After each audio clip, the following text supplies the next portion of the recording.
Welcome into KSL Sports Rewind's Game of the Week. Coming to you live from Skyridge High School as our 6A semifinals, quarterfinals are underway. Thank you for joining us, everyone. We got the Skyridge Falcons ready to take on the Pleasant Grove Vikings. What was a stellar region matchup. We get a rematch of it in the quarters. Dane Stewart, Moose Bingham with you. Moose, this game went to overtime in the regular season.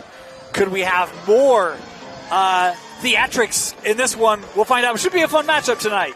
I absolutely think there will be more theatrics, and there's more Division I talent on this field that you can count. We've got premier offensive tackles, phenomenal defensive linemen, incredible receivers, great quarterback play. I mean, this is the place to be on Friday night. Well, we'll start by introducing the Pleasant Grove Vikings as Skyridge getting ready to run on. We're going to introduce the Skyridge Falcons. You got fireworks going on. You got smoke coming out. It's almost like it's Miami. Look, what a year for Skyridge. This is a team 9-2 overall. They were 3-2 in region play. The surprising loss to PG. But look, Jackson Stevens has been fantastic. Carter Sheffield's been great. They've got 3 receivers over 750 yards receiving on the year. This is a dynamic offense for the Falcons. Yeah, Trent Call, the independent, another receiver out there. And their defense, you can't look away from them. Deshaun Toliolo, Ian Mariner. There's so many good players out there, and they're deep as well. Skyridge has had 14-plus transfers this year come in that want to be part of a state championship team, and that's the expectation at Skyridge. Win state. They got punched in the mouth in region, and no one was quite expected for that. You talk about the expectation. They are your defending 6A state champs. So, yeah, there is an expectation. They want to defend. Well, they got to defend home field. We talk about Pleasant Grove. They came to this field just a couple weeks ago. They fell down in that contest. They came back. They put on a 21-8 fourth quarter. The Vikings did. Carson Rasmussen, what a year for the transfer to PG. He's a junior. But, man, he has been dynamic this year, has thrown for 19 touchdowns, ran for another 14. He has been a problem for most defenses this year. Carson Rasmussen is the glue that holds this team together. They were so thankful to get him here.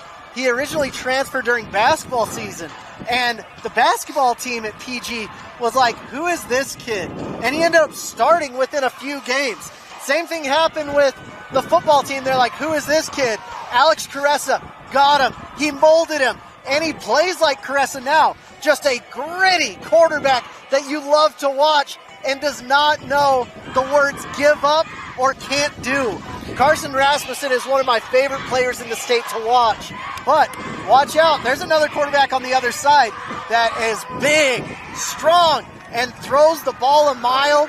We're talking about one of the top quarterbacks, Jackson Stevens, a transfer in his own right from Davis, who's playing just down the street right now. But Jackson Stevens has more yards than just about anyone in the country right now. It is 2 dynamic quarterbacks, one program that's been at the top for a long time, another will try to get to the top as we are underway here from Skyridge High School. This kickoff into the end zone for the touchback. Skyridge won the opening toss. They deferred, and so it will be Carson Rasmussen and this Viking offense to take possession first. A couple other guys we'll throw out there to keep eyes on tonight. Aiden Franson, the senior, he's been a great back for them out of the backfield. Cale McCoy, this is one of my favorite players. He doesn't get talked about a lot, but he lines up on both sides of the ball. McCoy's been fantastic, as well as Makai Peterson. There's a lot of talent on the offensive side for PG as they're wearing the white and blue, and they'll start on the 20 as first snap. And this is the guy we talked about into the open field across the 30, and that's Rasmussen taking it for a first down. Rasmussen is fired up. He's doing the big steps. He's getting it done. But that's how you like to start the game off. Get your quarterback loose and ready. This spread offense from PG is difficult to defend. Well, you know the clock you see on your screen, unofficial. At times we start it early, stop it late to keep it trued up as this one is out of play. Boy, Rasmussen took a shot, too, as he was letting that pass go. It wasn't late, but he gets up and he felt that one. Foti Moiai was doing a great job mirroring the receiver, getting down. Fantastic play, but this Skyridge defense, their strength is in the front 7. They've got multiple kids with multiple offers down there, including teams like Cal with Deshaun Toliolo. And Ian Mariner has SUU, Idaho State. There's a lot of different players in the front 7 that you have to be aware of. And this is an interesting match because PG loves to throw the ball. 2nd and 10. Pleasant Grove going to try to run it. Boy, that was a great job bursting through. That was Toilolo. You talked about him, Moose. This kid is a junior. But, boy, he looks like he's been playing this game for a long time. We were watching him before the game. 0 out there. He's got a goatee. He's got hair out of his helmet. You just love to see it. And he's got definition. Like, that's a big cat. And he flies around. I'm like, that's a grown man. I told you, I'm like, it looks like he's playing JC ball. Like, he looks like a grown man. 3rd and long here for Pleasant Grove. Got to get it to 47. Troy Lolo around the edge. Rasmussen gets it away. This caught, and it's a 1st down and more. It's Sean Cottle, the receiver, across midfield. 1st down, PG. What I love about Rasmussen, he makes the O-line look good. How you do that as a quarterback, you get the ball out of your hands quick. And PG is stepping up and taking off right where they left off against this Skyridge team. They have to find answers for what's going on with PG. Here's the interesting thing. I mean, how many hits can Carson Rasmussen take? He got our Spark Award when they played the first time because he got hit play after play after play. Can they protect him long enough to get some of these throws away? They do it again here, and this is Makai Peterson. Close to a 1st down. He'll pick up 8. Man, close to a first, but not quite there. But I'm impressed with the chunk yardage getting taken up on 1st down. It's been an interesting play. What PG's trying to do is spread out Skyridge's defense, get guys outside so that they can run right down the middle against this ferocious Skyridge D-line. You know, the thing that stood out to me, I did PG week 1 against Farmington. You were out of town, but their size really stood out to me. It's a big group as they'll stay on the ground here with Wolfgram, and to allow Wolfgram taking this up for a gain of a yard. To Wolfgram, he's so funny. He's committed to BYU on a full-ride baseball scholarship. But I went to PG earlier this year, and he's like, I want to play football too. Hanneman, I could be that. 3rd and 1 here for the Vikings in Skyridge territory. Skyridge showing a lot of pressure here. Coach Walkenhorst, what a job he's done building PG. It's been his best group yet. Play clock down to 7. They'll stay on the ground. 1st down, PG. Boy, I thought he had it. Yeah, I think he does. Right at the line, but they will give him the 1st down. So Coach Walkenhorst, very interesting hire coming from the JUCO ranks. He coached at Lone Peak, but he got to PG and he's like, give me 3 years and we're going to show you what you can do. And we've seen the evolution of this team. Really amazing story. It's their most wins since 2013 this season. Rasmussen in trouble, and he goes down. The pressure there coming from Skyridge's Iacopo Malufau. The sack leader for this team. Iacopo, absolutely stud. And you'll see there's a lot of juniors that are on the rush edge of this team. Iacopo Malufau, my apologies. We went through names, but it can be a little harder when the lights are on. That's a big loss. Loss there of 8 yards on the sack of Rasmussen. And look, they've had chunk yardage, but you don't want to be playing from behind schedule here against this defense. Absolutely not. Every series is imperative. Rasmussen looking for that out. That ball, I think, was caught. Boy, what a grab. Going to the dirt to scoop that one out was Makai Peterson again. Makai Peterson is everywhere. The 6'3", 200-pound player. He also plays corner. He is an absolute stud. 3rd and 9. They've had 3rd and longs before. They've converted them. Can they do it again here? In this situation, I think it's 4-down territory as well, Dane.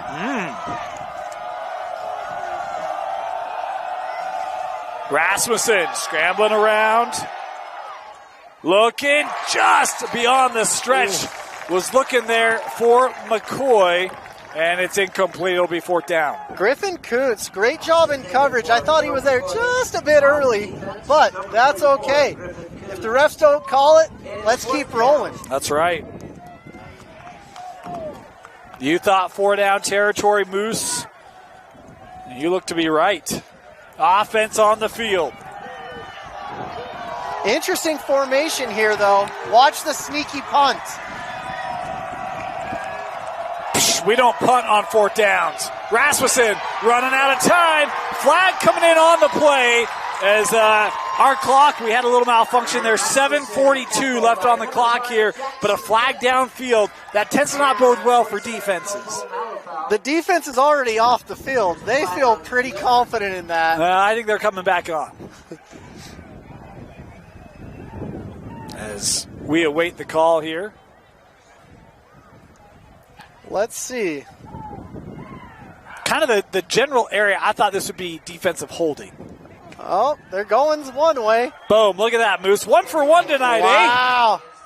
If you're a Skyridge fan, that's the wrong way. Yeah, they're not going to like that. Boy, 4th and 9, you've got it, and a penalty will give the first down to PG. The wind is picking up here. Yes, it is. They can't get a towel off the field. Every player has touched that towel at this point. Please get off. Bunch to the bottom of the screen here. First down for Pleasant Grove. Design run Rasmussen. Boy, he's got a lot of room. Carson Rasmussen inside the 10, and it's 1st and goal Vikings. Phenomenal tackle there by Mark Baird, the senior defensive back. That was 6, unless 2-4 stops him. And that's the thing. There was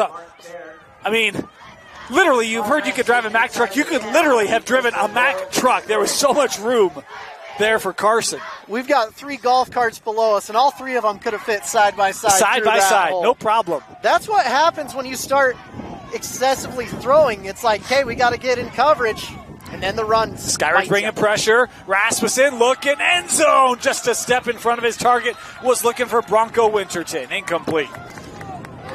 The whole Winterton family's fun. I played with Braxton, the oldest Winterton. There's been a couple that have gone through snow. And the last one, Bronco, pulling up the rear, named after Bronco Mendenhall. Oh, I was thinking they were a Ford fan. Ford family? No. Ford Bronco. Nope. Tell you, Bronco Winterton, you watch this kid play, you're going to love his game. Physical, 100% effort all the time. Like, he dialed in. He's a fun player to watch. 2nd and goal. They'll go on the ground, cutting through. Boy, and that close. Mickelson almost had a lane to the end zone. He gets a good gain. It'll be 3rd and goal here from the 3. The interesting thing about this PG team, they are tough. They're hard-nosed. Yes, yep. And they love to play. They're all born football players. Oh, and now you got offsides. Oh, no. Carson going with a hard clap there and drew a couple of Skyridge defenders. It can't get a first down here, but it will move it half the distance. Clapping, you either clap for a moving performance or there's movement in front of you. And either way, claps are a good thing. Yeah, claps are a good thing. Oh, our clock messed up again. There's 6:40 to go. We're just going to pause ours. We'll let the game clock catch up. 3rd and goal. It's Mickelson to the left of Rasmussen. Look at end zone and just behind his target. Makai Peterson, boy, that was set up well, Moose. Rasmussen just missed him. He's going to want that one back because this is an imperative play right here, and they may go back to it. You've got a height differential right there with Makai. Yep. Where he's like, hey, you know what? We've got our 6'3" behemoth, and if you can't match up, it could be a problem. You also have Sean Cottle, number 2, who's a lengthy receiver, but Coach Walkenhorst going to want to think this one over. It's a big 4th down coming up when we come back. You're watching KSL Sports Rewind's coverage of the quarterfinals in the 6A state playoffs. Fall in Utah. You get the color on the mountains, the sun's setting here. It's set on the field. Beautiful night for football, although that wind is starting to get a little annoying. We'll see how these two teams deal with it here. It's 4th and goal from just inside the 2 for the Vikings. Mickelson, and he won't get it. Second effort, he does. Touchdown, Pleasant Grove. Mickelson churning and burning. His legs like 2 pistons in a car. He runs through that defense, and they weren't expecting him to bounce it. That initial effort from that defensive front, phenomenal. But Mickelson was not going to be denied. I thought that was stacked up. He just kept moving, trying to find a lane somewhere. He did, and PG on the opening drive scoring. That's a good way to start. Point after try here. The kick is up, plenty of leg, and it's good. 7-0. The Vikings take the opening drive 80 yards and find the end zone. as they lead Skyridge 7-0. It's amazing that they were able to do it. The wind really picked up. Dane was talking about it earlier. He's like, it's nice and warm night until the wind came in. And they were able to do that whole drive against the wind, eating up the clock so that they will have the wind in the second quarter. Brilliant, brilliant job by PG in this first quarter. Well, that's what you have to love about it is, you took half the quarter away just like that. And that's a great way to slow down this Skyridge offense. If they don't get the ball, hard for the offense to be able to rack up yards and points, eh? Yeah, very hard. And I think some of this game is going to come down to penalties. The penalties saved them on that drive and kept them going. So PG has got to feel fortunate for that, but they were able to execute, get the ball across the end zone, and put 6 on the board with a 7th from the beautiful touch of a kicker. Beautiful touch of a kicker. So 7-0 PG. We'll see what this Skyridge offense has in store as this kick high in the air. It's short. And this will be taken by one of the up back just inside the 20. Return coming near side, tripped up at the 24. They're going to be talking about that with Chance Peterson later. You got to let the ball go if it's that high. Get up, let your returners step up and take that ball. That's usually the last person you want to catch it, not the up back. It's usually a fullback or a linebacker, and you're like, no. Look, man, he's a senior. He just had an opportunity to make a play. Come on, hey. eh? I'm not saying I wouldn't do it. It's his last game on this field. Win or lose, right? You win, you go up to Rice Eccles next week. Last game on this field, well, no pressure. Skyridge has made Rice Eccles another home field advantage for them at this point. So the Falcons starting at their 24. We get to see Jackson Stevens. They'll go empty here on first down. Moose, you talked about the transfer from Davis High School. First and only year here at Skyridge as he'll throw this back with Bueller. And we'll get back to the line of scrimmage and nothing more. So Jackson Stevens has a monster arm. He does a great job. He was really impressive with Davis last year. I'm excited to watch him. This is our first time. We're going to see a lot of throws from him. Their running game, they like to spread defenses out just similar to PG, and it's going to be a fun, high-scoring game tonight, Dane. Completing 63% of his passes on the year, over 3,600 yards passing.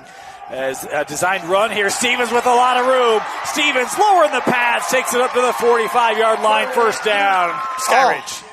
This reminds me of a song, Anything You Can Do, I Can Do Better. Jackson Stevens, not known for his running ability, but out of nowhere, gets her done. Way to go, Jackson Stevens, the dual-threat quarterback as of tonight. Well, that's a great way to keep a defense honest or make them start second-guessing, huh? Is this throw caught by Jack Burke, the senior, able to pick up 5? What I like to see is how quick this Skyridge offense is going, but you have to be conscientious of your defense. You don't want them too tired.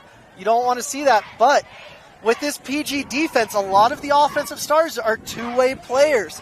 So they may want to run it at them as quick as possible and get them back on the field. Trips to the bottom of the screen here. Stevens will hand off as PG had that edge coming around. They run away from it. They'll pick up 4. Skyridge has a massive line with Ben Howard and all of these guys. Viliana Fafita. A lot of coaches have called me about him. They really like him. There's so many kids on here that you just love to see. Fangupo. And they have a great old line coach in Bob Stevens as well. 3rd and 1. They'll stay on the ground. First down, PG. You said Bob Stevens is here at Skyridge. Like the Bob Stevens? The Bob Stevens, the former Alta High coach, the former BYU Cougar, and the man who steps on a golf ball and derailed his NFL career. Bless his heart. It wasn't that long ago when he was at Alta. Was it Brett Favre who came to Alta, or was it Aaron Rodgers? One of the Green Bay quarterbacks I had heard came when he was there. It was Brett Favre. It wasn't Aaron Rodgers. Okay, all right. Had to think about that. Stevens looking underneath, and that just incomplete. Good defense there. Man, Wolfgram ran the route just as good as the receiver. Yep. And he saw 6 in his eyes. If he was a little bit taller, a little bit longer, that could have been 6 the other way. It's one of the things that when you look at Jackson Stevens, 42 touchdowns. On stats, I had him with 12 interceptions reported. That was a higher number than I was expecting because he is, you talk about one of the best passers in the country, certainly in the state. Like, he's really good. That number surprised me, Moose. Well, go on the ground here with Sheffield. Not much there. What I love about Jackson is he gives his guys opportunities and he will pick apart a defense and throw up 50-50 balls. At times, ball doesn't come down by his guy, but he'll keep slinging it. Well, he is an aggressive quarterback. Yeah. And look, I'm going to your point, give my guys opportunities. And sometimes defense makes a play, right? 3rd and long here for the Falcons. At this point, he only has one FCS offer, SUU, and they're praying that he doesn't get any more. Yeah, I can understand that. Good pocket here. He's got a man wide open. No one has McClellan. Touchdown, Skyridge. Trevor McClellan, my goodness. I don't think he could get that open ever. Safety got pulled in, and goodness gracious. That is a tough catch to make when no one is around. It's almost harder to make that catch at the end of the day. You've got a lot of heads looking around like, what happened? There wasn't a guy within 20 yards. I think it may have been more. And just by the way, McClellan is the top receiver for this Skyridge defense or offense. It's not like that's it's not like that's a guy who doesn't get a lot of snaps. That's their best guy, unmarked, down the field on a 3rd and 9. It used to be that Skyridge was only known for running this kind of corner route.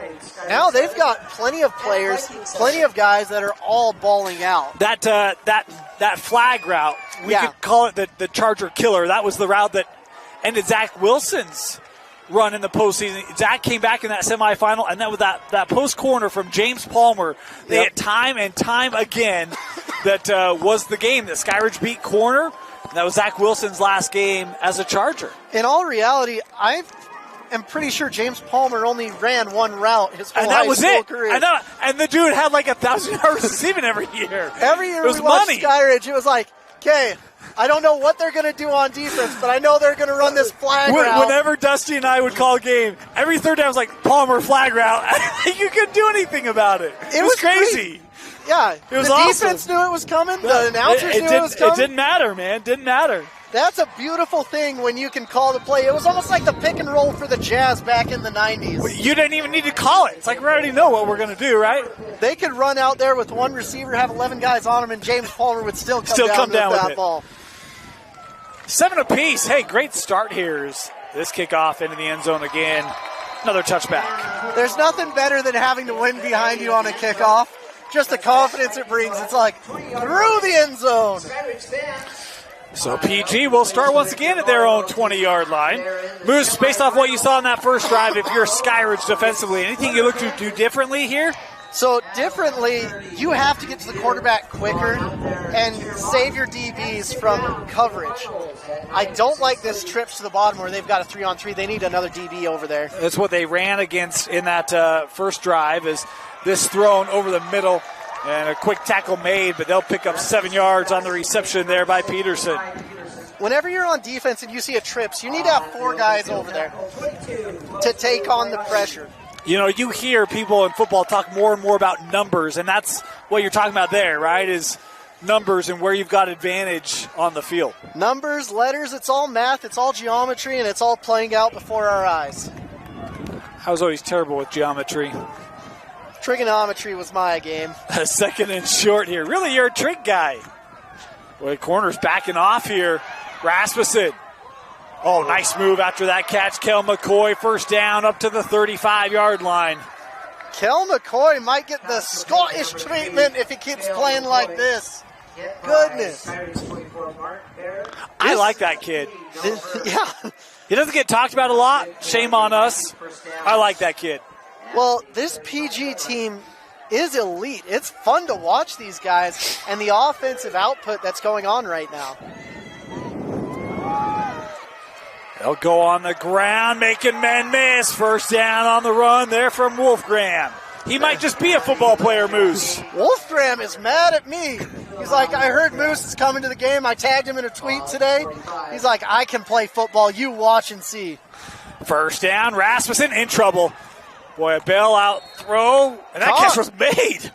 Boy, Tanner Blake able to keep the streak alive here for Carson. To Wolfgram. With the chagrin from the BYU baseball team, they're like, I hope he doesn't like football that much. We've already gone through this with Jaron Hall. 2nd down. You know, there's something about this PG team where they're just tough. They just don't give up. I mean, that play, most quarterbacks are getting sacked there. And you might get it away, but, like, it's not going to be caught, right? I mean, it's just a 15-yard difference in what happened there. Wow, that was snapped. Basically, everyone was like, oh, no. I was in the middle of my spiel. Don't snap the ball in that. First mental error from PG tonight. Yep. So it takes away the beautiful catch and throw from PG, but sometimes you have those mental errors. Yep. But this should be a pretty clean game, seeing as we're at game 13 of the season right now? 12? This is the 13th game for each of these two teams. Wow. Had first-round byes. For both teams. Must be nice. Back in Moose's day, you had to play every round of those darn playoffs. They'll run here. Able to slip through tacklers. That ball came out, but able to get back on it was Wolfgram. Wolfgram was like all part of the plan. I needed that extra yard right there. So it'll be another 3rd and long here. PG's been really good on long distance downs. Yeah, they have been. This is not 4-down territory, though, if you're asking me. Well, and this is, for me, it's like if you're Skyridge, quit stubbing your own toe, right? 3rd and long, get off the field here. See if they can. Inside of a minute to go. Rasmussen stepping up. Has a man wide open. Caught inside the 40. It's McCoy to the 34. First down, Vikings. Man, the defensive backs are losing track of receivers on both teams tonight. You know, and it's a lot easier to cover guys when you're standing on top of the press box. Oh, it's so much easier. First down. Oh!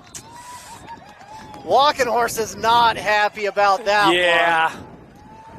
You may not see a more animated coach than Taylor Walking Horse.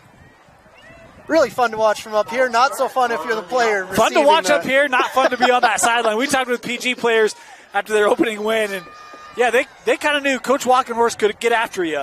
Yeah, and that's what you like in a coach. Someone that cares. If your coach isn't getting after you, oh my goodness gracious, you might not be good at this sport.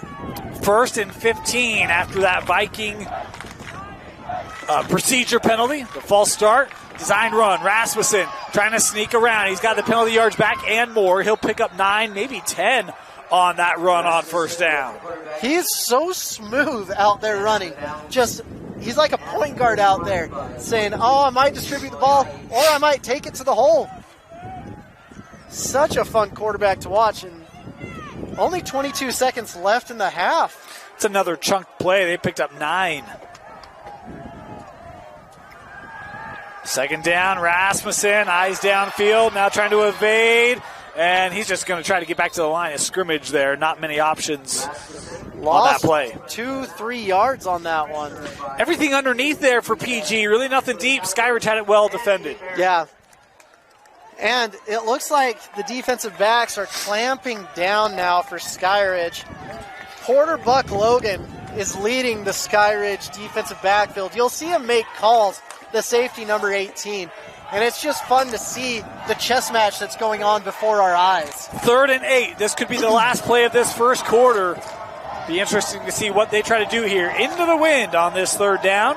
Rasmussen running out of time. He meets Toilolo once again. 2nd sack of the game for Deshaun Toilolo. A big loss there on 3rd down. And with that, the first quarter will expire. 7 apiece at the end of one. Skyridge PG. You're watching the quarterfinals of the 6A state playoffs on KSLSports.com. Welcome back, folks. Look, we got 2 more weeks of football. Semis and championships. You want your Igloo. Go to iglooutfitters.com, IGLU. It's going to keep you warm through the rest of the year and beyond. Promise, it's legit. iglooutfitters.com. Use the promo code REWIND for $20 off. I have worn an Igloo once in my life, and it was a delightful experience. So much so that Moose is begging to get one, and I don't blame him. We're working on it. We are working on it, Moose. We're trying. I've got my $20 off code. That's good enough for me right now. We've got a timeout taken. Boy, I hate to use a timeout on a 4th and 19 coming out of your quarter break. Yeah, 2 timeouts burnt at this point. But maybe they're seeing something they like. Maybe you're seeing some trickeration. We'll see. Moose, you calling for something a little special here? I don't know if I would. I don't have the huevos for that. Huh? Well, look, if they did it, it'd be taking away a punting situation, which we know how you feel about that. Don't you dare take away a punting situation from me. That's why I was surprised you'd even presume such a thing. Unless the punter's running it, then I'd be kind of excited about that one. Punting formation here on 4th down. I think there were personnel challenges. I think was the problem is we get this kick away. Oh, my goodness, look at that. That wind certainly helped, eh? If you're going to kick it into the end zone, might as well do it with style. Coach, I tried to let up, man, but that thing just carried. So that was, on my average, another 50-yard punt. Just letting you know, Coach. That thing came out like a rocket. Yeah, I think he got a little bit scared of the pressure coming at him. He's like, woo! And that's happened to me a time or two before. It's like, anyone blocking those guys running full speed at me? But that's where acting classes come into play as well. It's hard to go down when no one's within 5 yards. This isn't soccer, Moose. Oh, you can. The second drive of the game here for the Falcons. Drive starting at their own 20. Going into the win will be a little bit of a different challenge. Yeah. Stevens. A little screen play set up. Boy, how about blowing that up? What a play coming up there by Gabe McCoy. Gabe McCoy, my new favorite player with that one. Look, passing protection is not a passive thing. And Gabe McCoy is a defender with a bad intention. Never get in his way. But he blew up the receiver. Boom, goes the dynamite. You love to see a corner who doesn't just let himself get blocked, right? Like, no, I'm going to get off. Underneath, that caught. Little bit of room here for Jack Burke. He's got a first down up to the 39. The defender was right in Stevens' face, jumping as high as he possibly can. But Stevens has a release point of almost 7 feet. So you're not going to be blocking that ball easily. Wow. 6'5", 218 for Jackson Stevens. That's a big cat. Looking underneath. Good defense there. And a flag coming in from the back judge. Riker Mickelson here going to be called for the penalty. I don't know about that one if they're calling it on Riker. It was a continuation. It's not like you can stop and be like, oh, I wasn't trying to tackle you. But we'll see what happens on that. Well, that's what happens. Yeah, pass interference. And look, the back judge, he's probably seeing that arm around the hips. And if that arm comes around to get leverage coming across, that's what he's calling. How about the throw there from the back judge, though, huh? Heck of a throw. I want him on my dart team next time I go to the bar. Amen, man. That guy's throwing bullseyes. First down. PG bringing a lot of guys. Set up for a double pass. They've got a man wide open, and it's picked off. Oh, what a job coming over. They had Carter Sheffield undefended, and the corner, who I think was Gabe McCoy, cut off the route and picked it off as a penalty flag came in here after the interception. Gabe McCoy, new favorite cornerback in the whole state. He is out there. He does not play like a corner. He was like, ball in the air. Well, he was like a seagull on Finding Nemo. Mike? And we've talked about that wind. It's left to right on your screen, so that ball's in the air, and you've got a pass from a running back, right? Like, that's going to be a challenge, as they call an unsportsmanlike here, but it will be PG football off the interception. You know what? Most of the time I don't support unsportsmanlike, but when it's a celebration after an interception, I might let that one slide if I'm a coach. You know, I wasn't on the field. I was doing other things. I don't know. I'm not going to go into that. But that's what PG needed. They needed a stop. Totally, yep. And they got it. So first down now, Vikings, starting at their own 10 after the unsportsmanlike penalty. The defense coming up with an extra possession. I think you'd rather have the ball with the personal foul than not have the ball. Agreed. First down. Rasmussen throwing a little screen here. A little bit of room. McCoy, first down, taken out of bounds at the 21. Great blocking by the receivers. That's what you want to see from the receivers. Getting your receiver a lane, getting down the field, beautiful. We got trips again here, moves to the top of the formation. Maybe have numbers advantage out there, too. They're going to try to take advantage of it. 6, 7, 8, 9 yards. PG is going quick. These guys must have a heck of a conditioning program because I'm tired and I'm standing up in the booth. Well, and you look at the two sidelines, and no offense, I love Vikings. You got a 6A team, and there's not a big bench there for PG on that other sideline. You talk about how many guys go both ways. They're going tonight. Trips again here to the bottom of the screen. Numbers. They'll run. Not against this front. Second down, a loss of 2. The ball, number 22, Matt Morris on the stop for the Falcons. Number 16. Be a 3rd and 3 here for the Vikings. Skyridge's sideline is confidently saying, punt return team, get ready. Students trying to cheer on this D to get another 3rd down stop. Showing pressure up the middle. They bring it. Rasmussen trying to slip past it, and he'll be wrangled down for a gain of 1, and now PG facing a 4th down. That was a pretty aggressive tackle right there at the end. Especially on a quarterback. This isn't WWE, so you got to be careful with that. And Rasmussen is limping here. He's trying to get to the sideline. You talk about that tackle, it almost looked like he literally got thrown down. His trainers now looking at Carson on that sideline. Boy, that's a big note if you're a PG fan. Yeah. I think the returner needs to be a little bit farther back with this punter and this wind. Okay, he's stepping back now. They'll reset the play clock here. Well, I think. Yep, there we go. So the back judge threw the delay. The referee was trying to reset it, and we'll get it now all taken care of. Back judge didn't even get a time. I mean, they're on mics, but the White Hats waving that off before they can even communicate. Anyway. Sometimes that's what you do when you're the boss. You're like, I saw what you were trying to do. We're good. Close. Oh. Man. Like I said, you better get back. That thing could make its way to the end zone. Oh. Elite punt. Did that go out at the 1?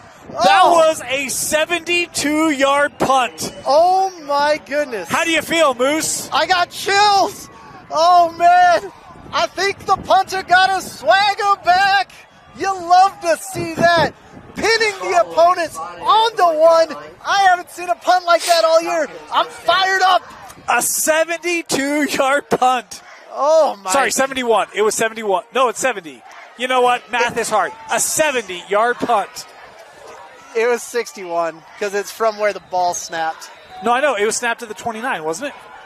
Oh, probably. I don't know. Either way, what PG needed right there, because who knows if they're going to pass out of this. Well, Skyridge backed up. Stevens looking over. Still they time thought here. They got the clappy clap. Time's running out, though. Yeah, play clock down to 3. Stevens looking, and that ball overthrown.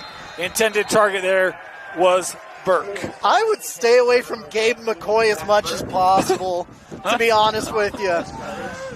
He's like an old Texas shooter out there. He doesn't play around. Gabe McCoy sounds like an outlaw's name, to be honest with you. Gabe McCoy. Oh, no, here comes Gabe McCoy into town. Wanted for thievery and physicality. Shut the blinds. Don't come near. Gabe McCoy is here. 2nd and 10 here for the Falcons. I'm going to have a lot of fun with that name. They'll go empty again. Surprised they aren't running it here? Yeah, I am. Okay, maybe they're... Little throwback screen. Lot of room. Wow. That'll get them out of the shadow of their own end zone, as that was Burke on the reception. But a penalty flag back here at the line of scrimmage. If it's a holding in the end zone in the NFL, that's a safety. What about high school? Yeah, I think it is. But this flag is not in the end zone, so this might be a lineup issue. Not enough men on the line of scrimmage, or it could be... Too many men on the line of scrimmage? Covering a receiver? I wish I was in that huddle over there. I think it's going to be coming back.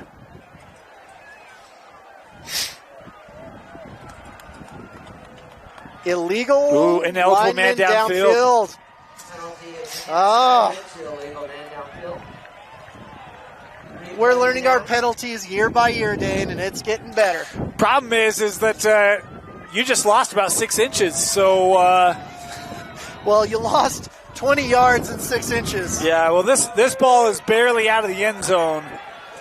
It'll be second down and 10.5 here because you can't have a full 11. And it looks like we've got a final. Corner Canyon just stamped their ticket to Rice Eccles. 35-21 against Lone Peak. All right. I think that's the first. Oh! That ball out of the back of the end zone for the safety. Wow. Miscommunication. The snap was a little bit high for Jackson Stevens. That means it would have been to the moon over my head. And so PG, the special team, setting up the safety. The lead back here to the Vikings. Punter of the Week award might be going to PG with that elite special teams play. We talk about offense, we talk about defense, but we love the special teams on this broadcast. 9-7, the advantage here for the Vikings, and Skyridge going to be kicking into that win. PG could have really good field position. Now the big question, will the quarterback for Pleasant Grove be coming out, Carson Rasmussen, the former Corner Canyon Charger?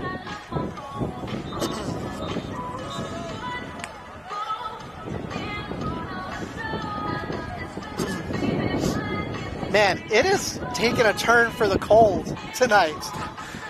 That wind, man. I showed up in my Pat McAfee arm out, sun's out, guns out, but the sun went down and the coat went on. I'm just glad I didn't bring the convertible. And the only thing that would make this better is a nice warm cookie. Anyone out there know? Hint, hint, nudge, nudge. I'm just teasing, Moose. I don't have a convertible. I thought you were going to catch that. I don't have one. You know what? You do live in a nice area, so I wouldn't be surprised if you did. I don't. Yeah, nope. This kickoff will be fielded, and a running start here. Whoa. Up across midfield, still on his feet. Mickelson, a nice return. Riker Mickelson, he wasn't dancing anywhere. He got north and south, and he's like, I'm going south towards the end zone. Here we go.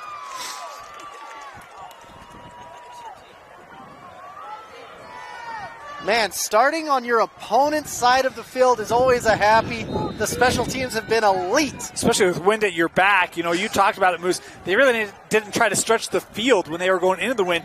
You can take shots here. Pew, pew, pew, shots. Man, Carson Rasmussen is one tough son of a gun. Back out there. Oh, yeah, we got flags here. This one, I think, going to go backwards. Carson Rasmussen, he doesn't enjoy the luxuries of life like you and I, Charmin toilet paper and whatnot. He wakes up in the morning, and he has sandpaper sitting there next to the commode. He is tough as can be. Definitely a brawny guy. He's tough, gritty. Drives a Ford. Drives a Ford. Not a nice Ford either. Drives a Ford. It's First an old and 15. Ford. Farmer's truck. 5 wide. Carson, quick out. Penalty flag again here on the play as this is caught by Bronco. Gets back to penalty yardage, but we've got to figure out Bronco's the flag on first. The field too, though. Coming up, he's grabbing onto something. That's a big one. We talked about his contributions offensively, but he's a big contributor defensively as well for this group. Hopefully the wind was just knocked out of him, and that's about it. We're going to step aside as we've got an injury timeout here for Bronco Winterton and the Vikings. 9-7, Viking football. We'll be back in the 6A quarterfinals.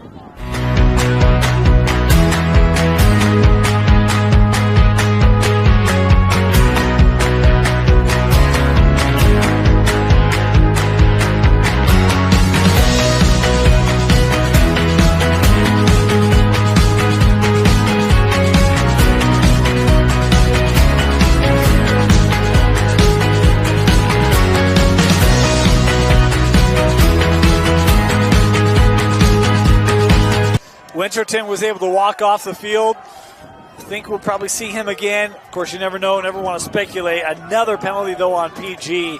Going to be 1st and 20 here for the Vikings on a drive that could have started, did start in Skyridge territory. Rasmussen over the middle, and that was just beyond his intended target. Was looking for Peterson. McCoy nearly had kind of the backup route there. You would say that's a dangerous pass, but with Rasmussen, just get the ball out, live to see another day, because he has been hit hard. And I don't know if he's going to be able to run after this as well. And that's a big component of this Pleasant Grove offense. Yeah, that's a great point, Moose. We saw him kind of limp off, and he's still back there, but young man has 550 yards rushing coming into this game. We talked about the 14 rushing touchdowns. That's a big element to their game.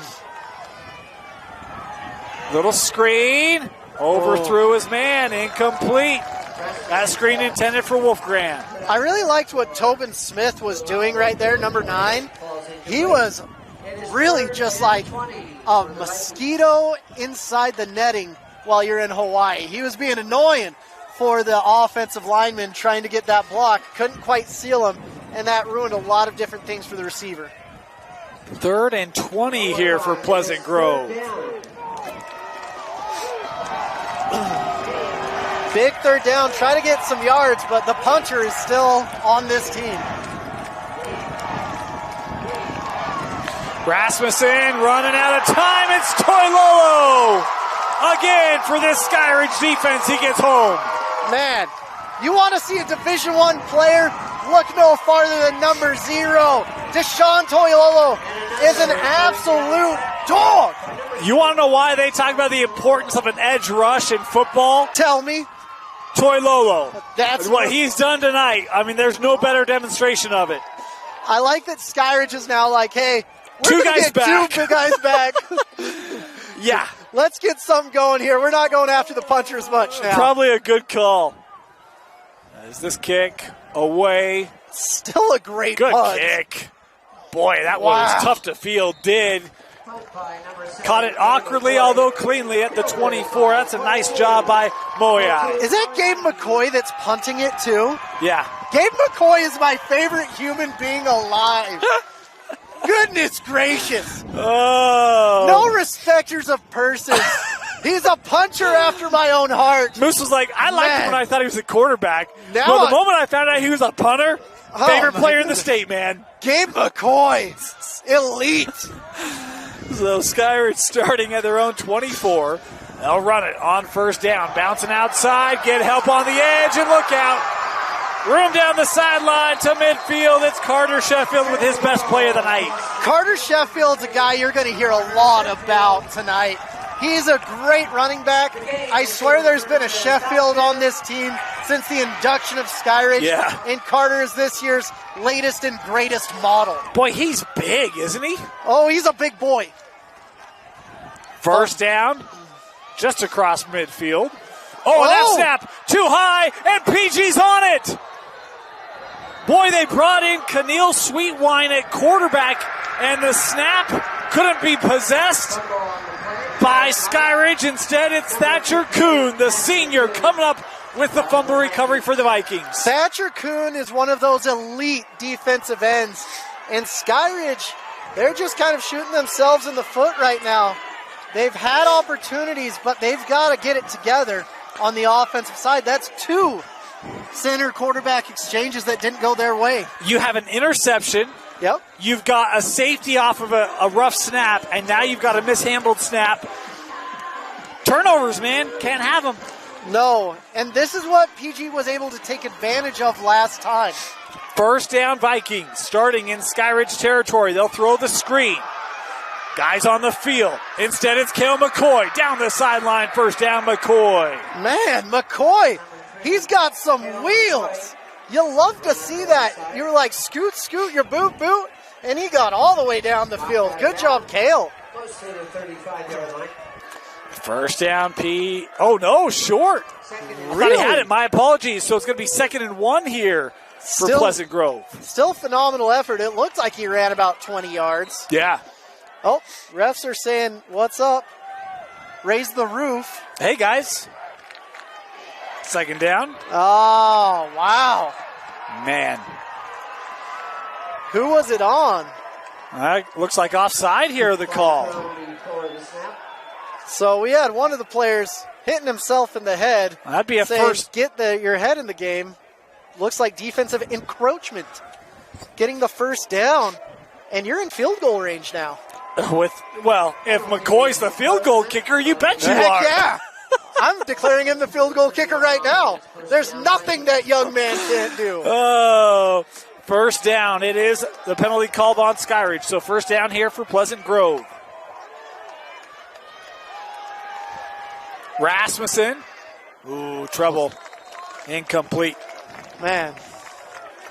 And Rasmussen must have been looking on the other side, seeing the D-line, walking into the stadium, and a Taylor Swift lyric may have popped into his head. I knew you were trouble when you walked in. So I don't know if I missed something. Jackson Stevens is on the sideline. He's sitting on the bench right now.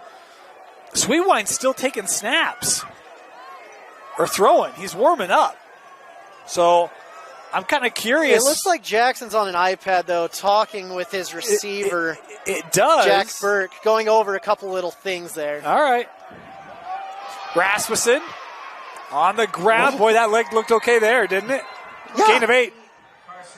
Man, does he just eat nails for breakfast? That dude is tough as can be. And tackled by 8, Oscar Barker. Third down. 3rd and 2. Quick snap, maybe too quick. Penalty flag here on the play. Boy, in this game, PG started so clean on that opening drive. Had some problems here getting back to that rhythm for the Vikings. Yeah. How much of that is maybe the speed of this Skyridge defense? They're trying to catch them off guard, Moose?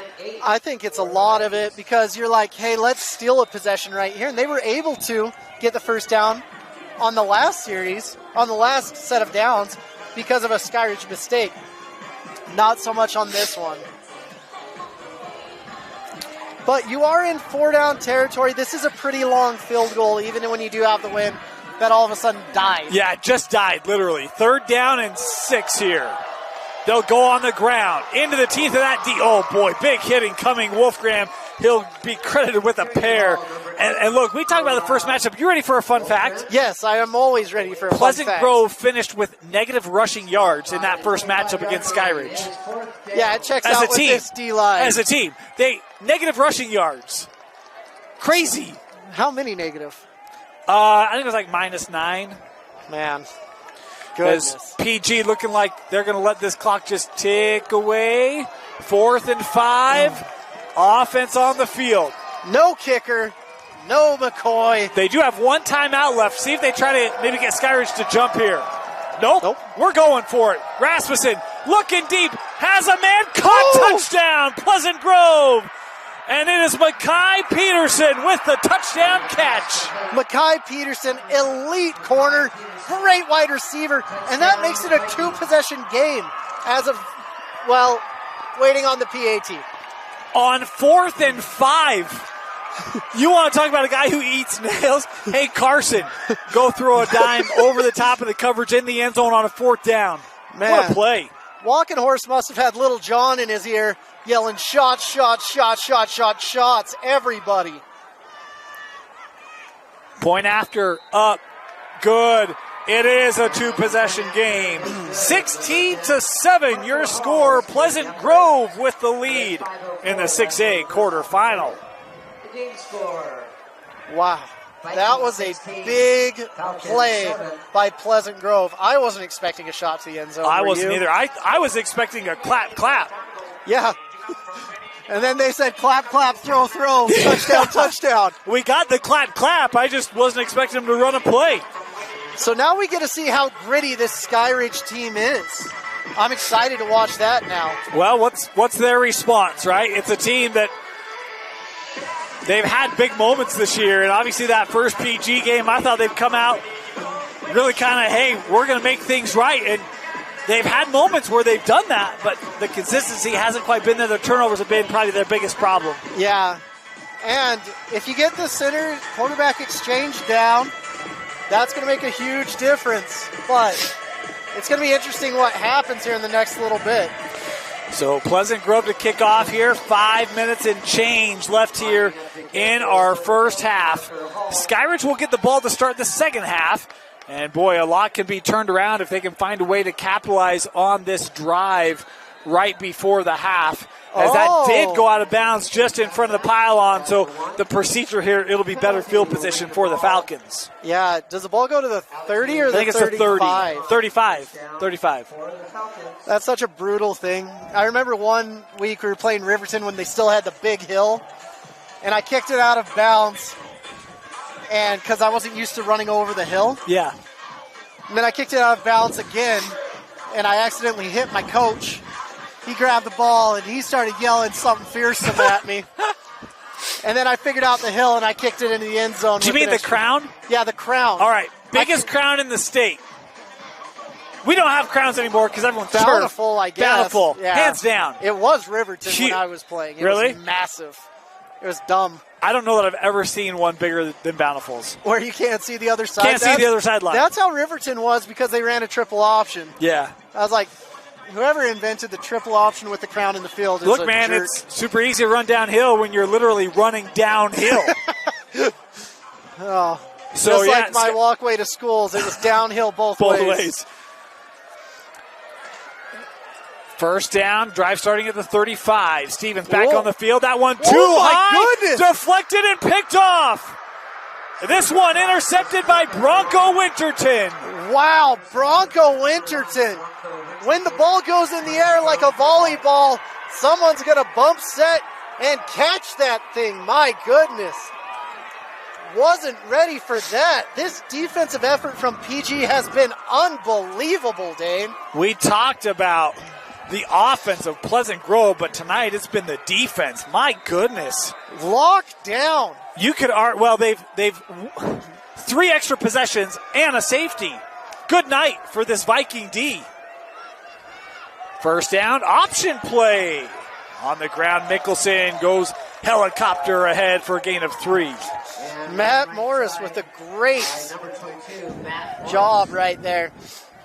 The thing is, these PG players feel disrespected. They feel like they're all nameless. No one knows who they are because there's so many of them, and they just platoon on in.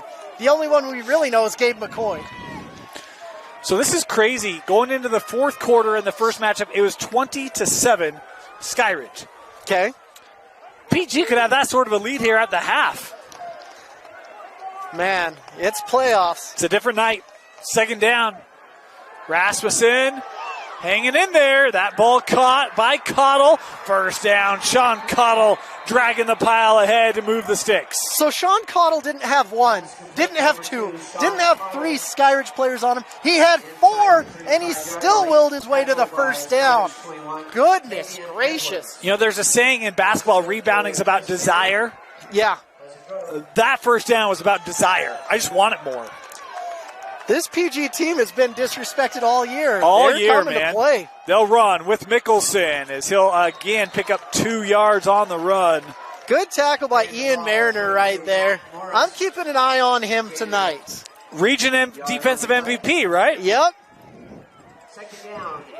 We've talked a lot about Toy Lolo and his edge pressure, but when you bring that edge, if you can slip underneath that, you need a guy like Mariner to help get tackle stops at the line of scrimmage. 2nd and 8 here.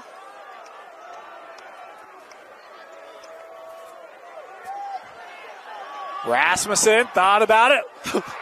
Open spot in that zone defense. McCoy with the reception inside the 20. First down, PG. Kel McCoy, Gabe McCoy. Are they twins? There's a bunch of twins on this team. Of course there are.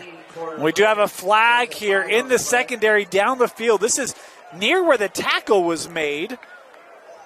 What's the flag going to be? Dime. White hat, which means tell me in Spanish. Learned so many good things on this broadcast. More than just football. It looks like this is coming back. High five. Unsportsmanlike there, the call. So it would have been a first down inside the 20. It will now be a first down. Outside, but it's going to be back 30? at the 31. Honestly, that might be like, as weird as it sounds, that might be a good thing if you're trying to bleed the clock down. Well, the other thing is that if you want to attack this defense, we've seen them, the last possession, it's over the top, right? So does this give you more room for that offense to navigate? We'll see. It is 1st and 10. They're looking down the sideline. They've got a guy. And a flag coming in. Pass interference. Flags. Here will be the call. Boy, that PG receiver had a step. Trying to get the number if it's Peterson. I'm not quite certain who it is, but no, it was Cottle.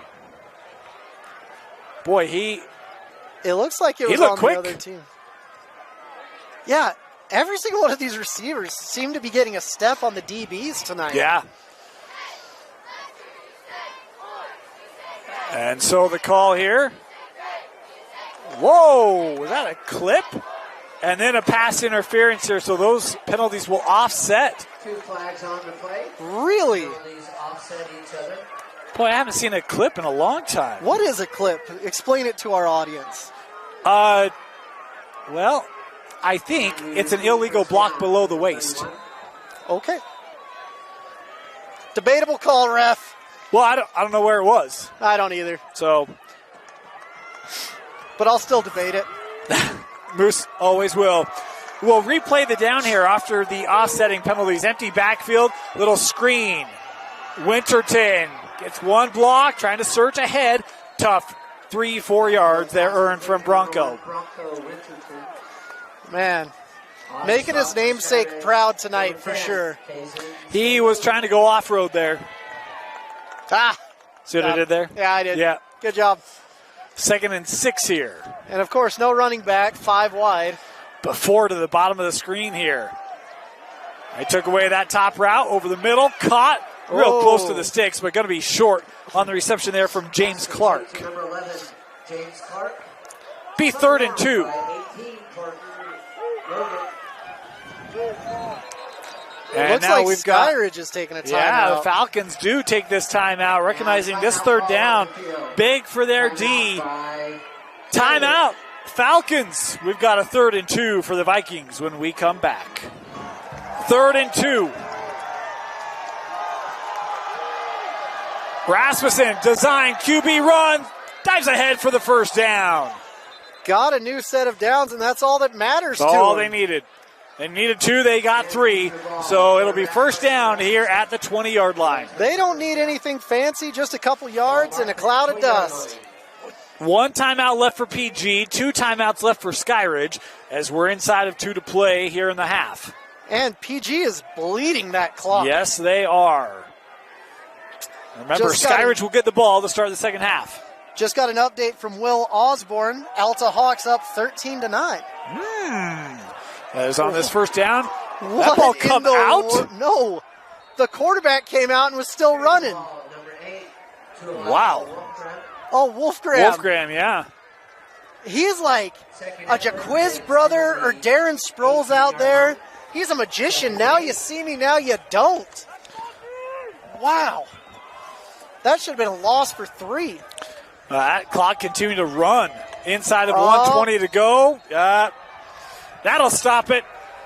Clap, clap. And look, Rasmussen is still limping a little bit. That guy is just, man, you might have rivalries or whatnot with PG. You got to respect what Carson Rasmussen does. I don't know what Alex Caressa does, but whoever plays with Alex Caressa, they play to a level like you wouldn't believe. Alex Caressa, the quarterback that played at BYU, played at Snow College, played at Portland State, and beat major P5 teams at Portland State. Shouldn't be able to do it, but he does. 2nd and short, and we have a timeout. Yeah. Timeout here, Pleasant Grove with 1:17 to go. Successfully getting the clock taken care of. PG has been elite on this 5-minute drive of 35 yards. They've had their moments a couple times where penalties or whatnot, but this half has gone just the way Coach Walkenhorst would love. He's got the lead and a 2nd down when we come back. 2nd and 3. 1:17 to go here in the half. Do you run it here, Moose? I don't know. The quarterback sneak has been good, and all of this defense is spread out pretty thin. Rasmussen looking end zone. Yeah, there was a tug. There was a tug. The safety's saying, "Are you kidding me?" And the cornerback's like, "Yeah, I definitely did that." Want to let you know a couple of scores we'll update you on in the 6A state playoffs. Moose, you mentioned Corner King defeated Lone Peak. That game is final. Davis Lehigh, the Pioneers, 45-7 with the lead last check over the Davis Stars of Region 1. And how about American Fork Bingham, the Cavemen, 28-6, the lead over the Miners. Wow. Miners made it to the turf last year, but seeing those Cavemen, that's a sight. So the penalty will put it inside the 10. First and goal from the 7. Whistles here again. And this, I think, will be on PG. You know, other action we'll keep you up on. You mentioned that Alta was leading Roy. That game 13-9 according to our latest check. You know, I heard some clown picked Brighton to beat Timpview. The T-Birds up 20-7. I can say that because that was me.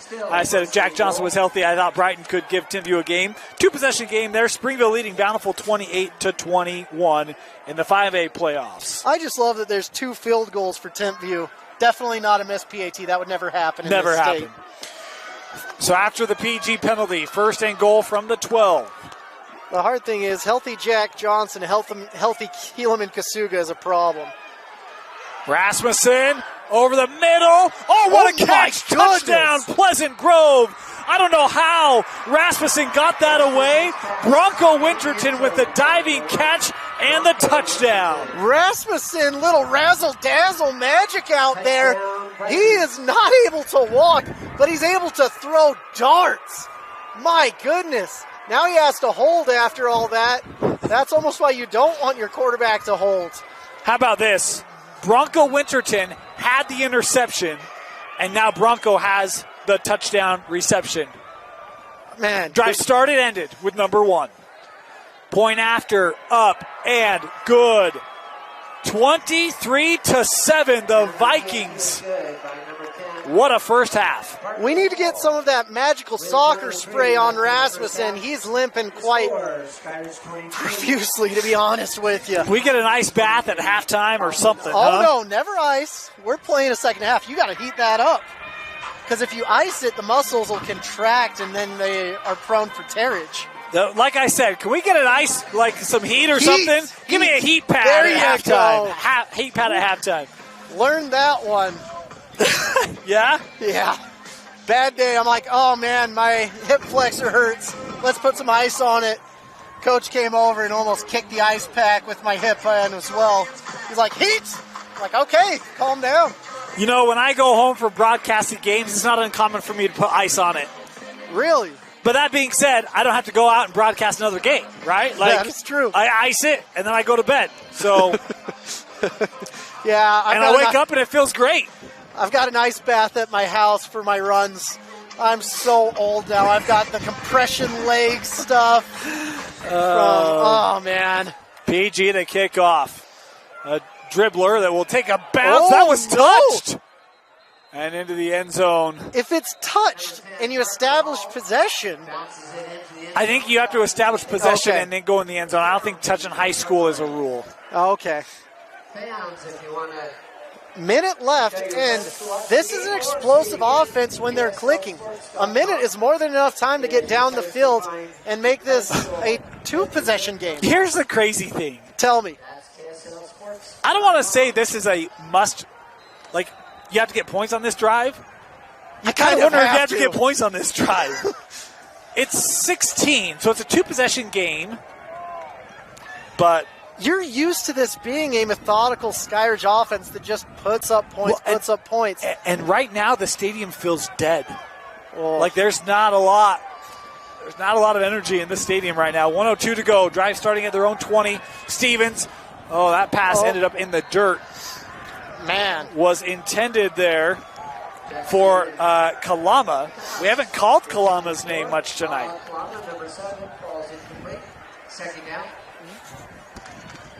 Yeah, we haven't. Sorry, lots of thoughts going on in my head right there. Of Kason Villa. Kalama, we haven't called his name in a lot. I was like, isn't he supposed to be at Timpview right now?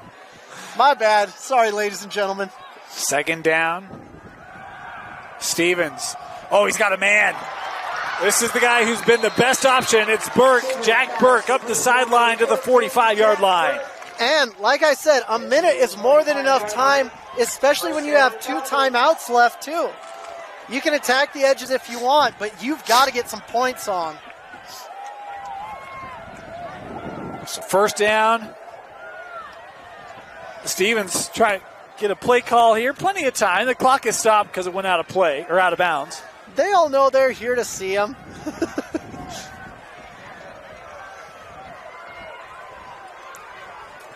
Oh, numbers up top. Stevens stepping up. Oh, that ball came out. The ref threw the... PG saying they have it. Let's see what the ref says. I thought that Stevens got back on it. No! PG has it. Another Skyridge turnover. And it looks like it was 58. Thatcher Kuhn again. That is 2 fumble recoveries for Thatcher Kuhn. If I'm at college, I'm looking at that saying, man, if he can get this many, that's going to be crazy. Wow. 43 seconds left. It's the 4th turnover of the second quarter for Skyridge.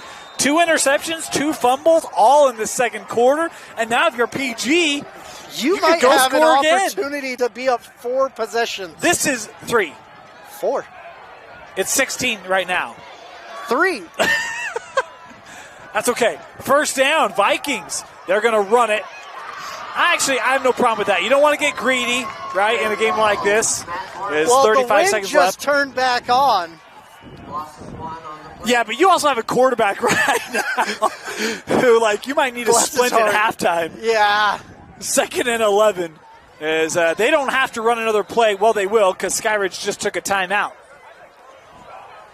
Oh, we've got an injury here. Mickelson is slow to get up here for PG. It looks like Matt Morris, actually. 22, yeah, Matt Morris. Sorry. No, it's Mickelson. There's 2 22s. It's Riker. I am super smart. There are 2 22s. Riker, Mickelson, you're absolutely right. So injury here to PG. We're going to step aside real quickly. We'll be back with the final 22 seconds after this. Welcome back. Hey, Moose, I think you were right. Morris, number 22. We have a roster with 2 22s, and you were quick to point out Riker's number 4. So we went to a secondary source, and, yeah, we think that's Matt Morris. So he's able to lip off. We'll hope that he'll be okay. Is this clock moving again? That was not a Skyridge timeout. Oh, they're throwing it. Yeah, Rasmussen looking. Oh, not intercepted! And look out! No one's going to get him. Is that the play that maybe gets some rhythm for Skyridge? A pick 6. 65-yard pick 6 for Noah Bird. And Skyridge with a late touchdown to close out the half. Wow. That is a huge move, and the whole team was on the field. You're going to have a couple penalties for that. That might be assessed on the second half. Well, the clock's not expired. There's 3 seconds left here. Oh, okay. Wow. Wow, you have total control of the game. And that's one where I get it. You're trying to make a play. That's tough. That is tough. Yeah. Boy, what a play for Skyridge. We talked about there was not a lot of energy on the sideline, in the stands. The moment that happens, you saw that whole sideline run. Everyone stood up. Huge, huge play. Now, do you go for 2 here? Yeah, I would, to make it a 1-possession game, but well, looks like they are going for 2. So when do you take it? For me, I put it here on the try because they elect on the kickoff. Interesting. I would have done it here because you make the PAT or the 2-point conversion that much longer. Yeah. And now I think that that's going to be clarified here. Well, I don't know. That's a huge penalty, actually. Huge penalty. They are going to leave it at the 3. Nope, there we go. Yeah. So they are going to enforce it here. That's the right call. I was kind of shocked when they said otherwise. Yeah, now it's like, what do you do? Upset and they're like, well, you can't do that, and you can. Well, no, you can. They're going to take the point out or the point after here instead. Coach Hamm is arguing about it. He's like, what about this? But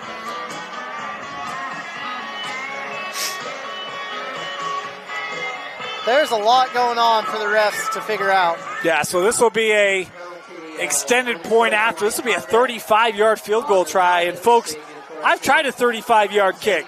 How'd it end up? It's not as easy as you think. I was short. Blake Hester's a good kicker, though. 3 seconds left. This point after. Kick is up. Oh, boy. Got the distance and drills it. No. Huh. They must have said that was wide, so no good on the point after. It's 23-13. Yeah, sometimes you have to celebrate if it's any question because that was above the post. I thought it was good, but I don't know. Well, the officials are right under it, right? We're on an angle. I like to give them benefit of the doubt because they have a better perspective than I do. I don't. As a kicker, when I was sitting there, I've had a field goal called no good, that was good. And I've had a field goal called good, that was no good. So sometimes the football gods giveth, and sometimes they taketh away.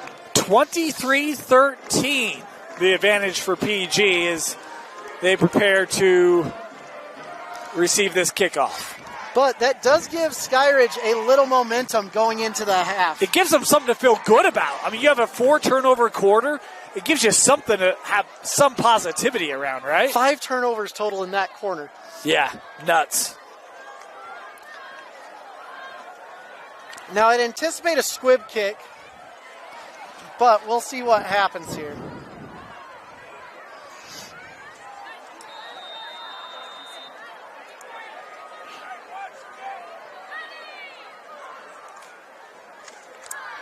Kicking off for the Falcons, number 50, Lincoln Kruger. If PG touches it, essentially the quarter will run out. This kick is a little bit lower, will be fielded at the 13. Final seconds tick off, and that'll do it. First half comes to a close. Good half for the Vikings. They had a 23-7 lead before a 65-yard pick six from Bird gave Skyridge some good feelings heading to the break. We're at halftime in the 6A quarterfinals. The Vikings leading the Falcons 23-13.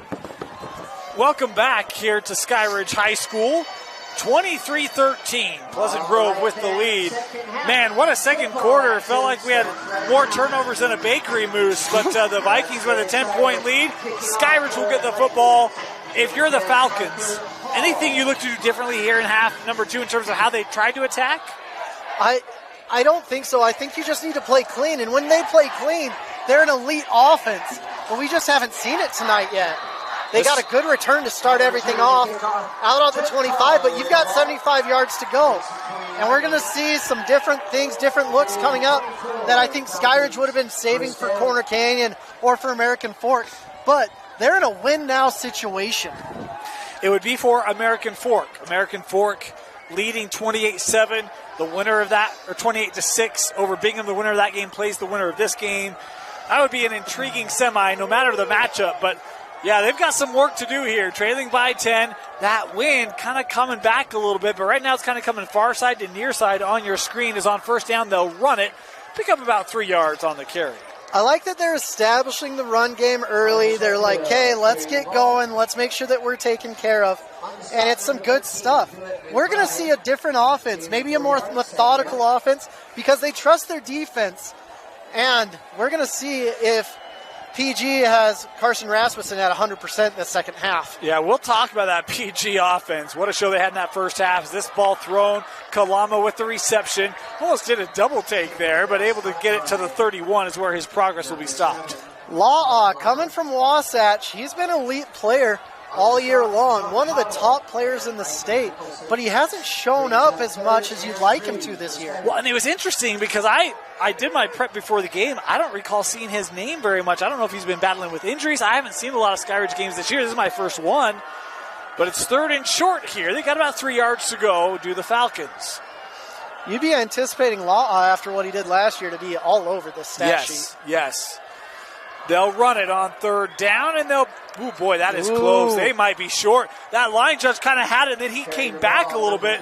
So call with the carry, I think, is a yard shy. He is.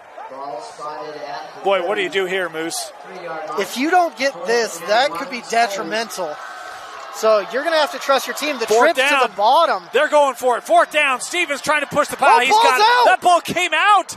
And PG has it. And this one is still up. Cottle with the football and still on his feet. Cottle inside the 20. And he's going to try to reverse it inside the 10.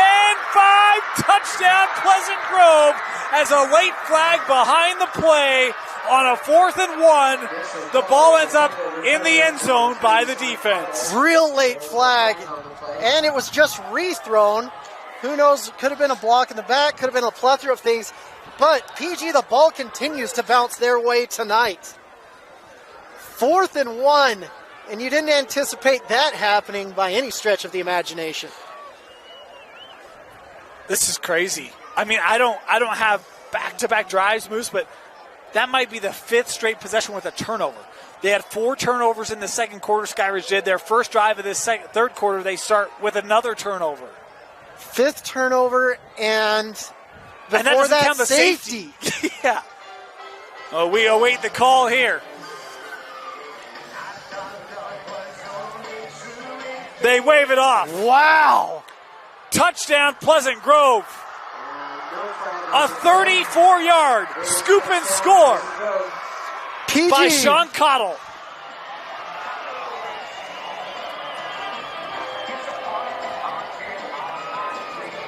Oh, Law Oz. This is his first game back after missing 7 in a row. Yeah, according to a wonderful fan, Nate Walker. I was going to say, I don't recall seeing his name, so I figured there was some injury there.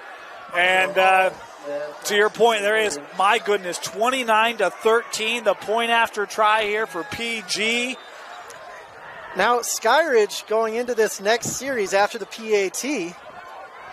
The kick is up, and this one is good. 30-13, the Vikings, the defense again, creating points. So 3 series behind, 3 drives have to score. This is what it's coming down to. This is must-score times for Skyridge. Yeah. It's still 3 possessions, right? It's a 17-point game. But, I mean, how many more possessions do you have in this one? I mean, you have plenty of possessions, but you haven't shown the ability to hold on to the football. Which is insane. Because this may be the most talented team in the state, college-wise, with college more than Corner offers. Canyon? Yeah, there's more college offers on Skyridge than Corner Canyon. Wow. Because you've got 2 linemen that are 4 stars, another that's going to go to college, another 2 that'll go to college. On defense, DeShonta Olio, the quarterback. You've got receivers. I mean, there's a lot of talent on this roster. Wow. That's saying something, Moose. I'm kind of stunned. Dusty Lister's going to disagree, but that's okay. Well, we'll see at the end of the day. This kick slipped on the kickoff. And fielded at the 2. Looking up the middle here. Still on his feet as a penalty flag coming in again. Boy, the back judge has been active tonight, and we got a PG Viking here.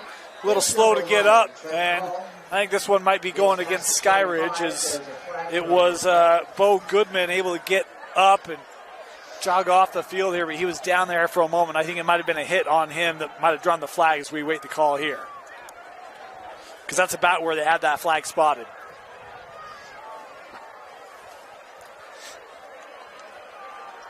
Blocking the back. Man, I did not have this game going this way in any way, shape, or form. Skyridge is going to have to show their grittiness coming out of this half.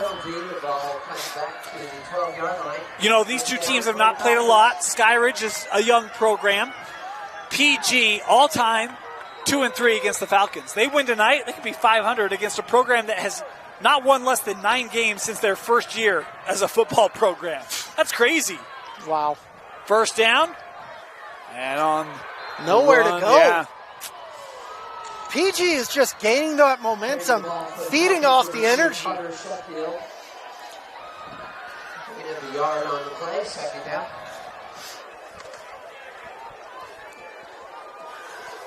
A win tonight, PG could go to 10 wins on the season.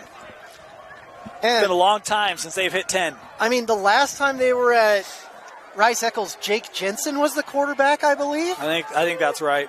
The USC backup? How crazy is that? I love that, by the way. I love that. I did a game at East, and East still thinking that call should have gone the other way. Whoa. Stevens brought down inside the 5.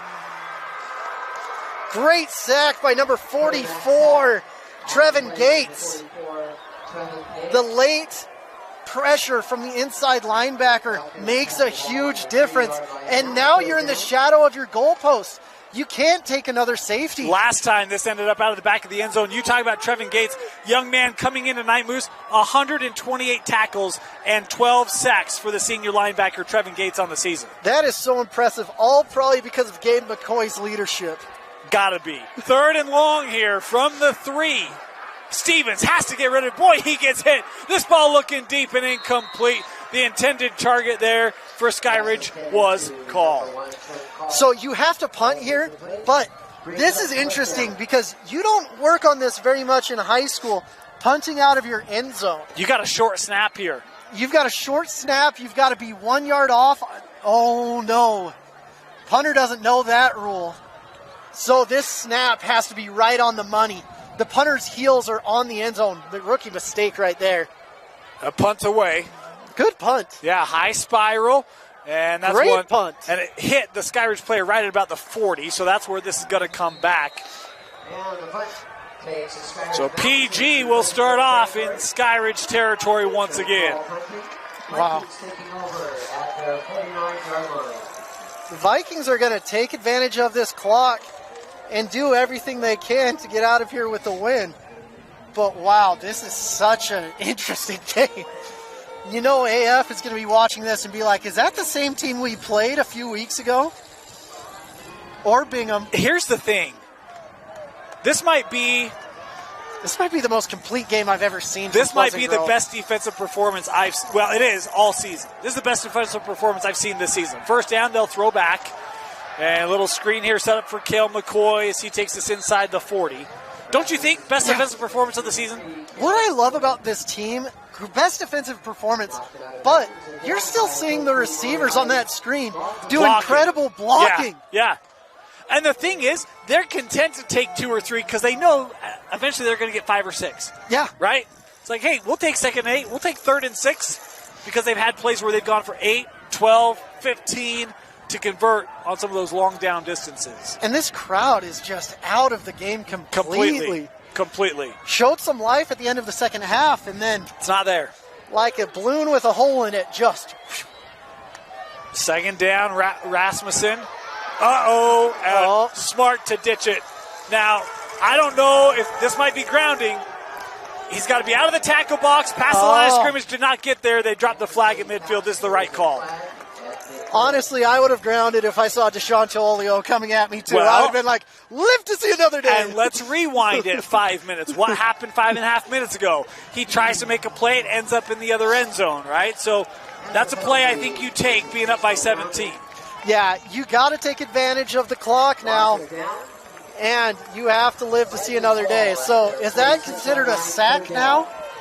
I think it counts as a sack. I think so. Congratulations on the sack, Deshaun. If it is that his 4th or 5th tonight? It's a lot. I thought it was his 3rd. But I thought he had 3 in the first half. Okay, 4th then.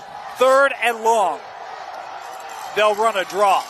Not much there. Don't mind the play call as Wolfgram will take it up to the 50, and that'll bring out a 4th down and Moose's favorite player. The punt.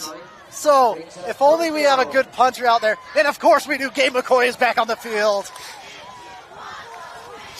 In case you are just joining us, he had a 70-yard punt in the first half. It put Skyridge out at the 1.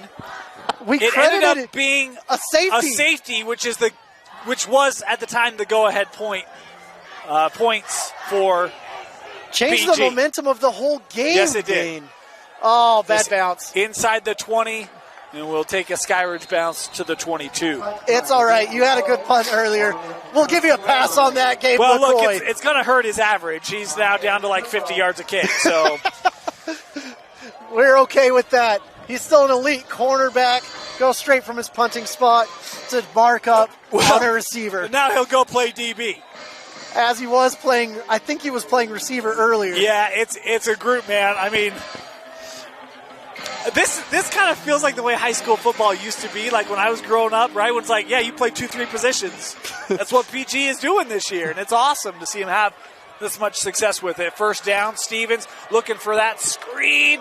Oh, well-touched ball. And here's Sheffield.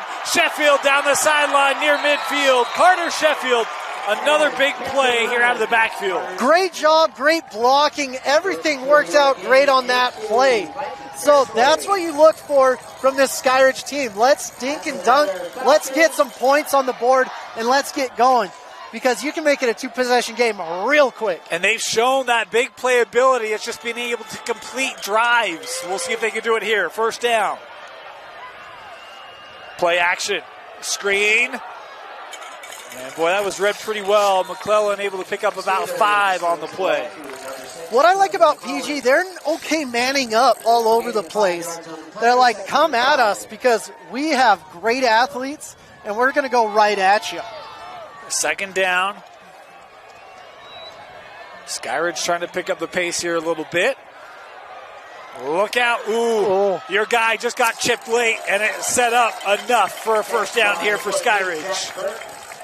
But great sportsmanship at the end right there. I really like Jack Burt. I like all of these players. That's what's fun about Utah. You're just like, I love every single one of these kids as if they're my own. First down. This is only like a 3-play drive. This is probably their best drive since they were first when they scored a touchdown. They'll go on the ground. Sheffield undercut. That's a nice play coming up there to make the stop by Mickelson. Mickelson, he's a stud. One of the lone juniors out there, 6'1", 195. I think he's a kid that's a next-level player, to be honest with you. I think they got a lot of them. I think this PG team is very undervalued with the level of talent they have. Yeah, college coaches need to be getting out there. Second down, they bring edge pressure. Oh, Stevens just gets it away. That ball on the money. Caught and a first down. Jack Burke once again, and Stevens a little gimpy here to get up. I really like Levi Bazant up there in nose guard. Big old 65, all 6'6", 315 pounds, saying, I'll hold the middle. Skyridge with some rhythm now. First down. Taking their time, and the clock is not their friend. Inside of 5 to go here in our third quarter. They'll go on the ground. Sheffield. Moose, this commitment to run right now feels dirty like laundry, though. Penalty flag at 20, but this commitment to run feels like it's helping them to find their rhythm again, doesn't it? Yeah, it does. And they haven't been a huge run team this year, but it's coming around, and it's fun to watch. As we await the call here, and looks like it's going to be going the other way. Oh. Penalty is against Skyridge. Drive killer. Back to the 30-yard line. Yeah, so this will make it 1st and 14 after that penalty. Uncle Mo has not been kind to Skyridge tonight. Has not. On first down, Stevens looking, has a man that caught hit immediately. Boy, that's a big pop coming there from Mackay Peterson. Mackay is one of the most underrated players in the whole state. He can hit, he can catch, he can do it all. I mean, if he was in Peter Pan, he could even crow. Second down.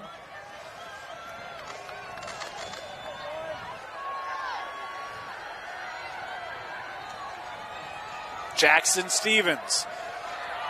Looking, running out of time. Penalty flag here down the field. Looking to the end zone. And just incomplete. Boy was looking for McClellan. Almost made an athletic grab in the end zone. But I think we're going to have defensive holding here. That's a good assumption from the back judge.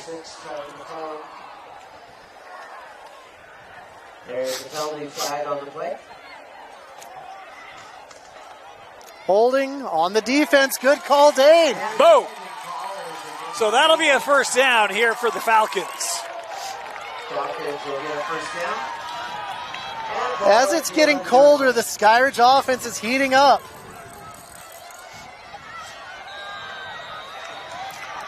Man, I still can't believe how huge that turnover touchdown was at the end of the half. Huge.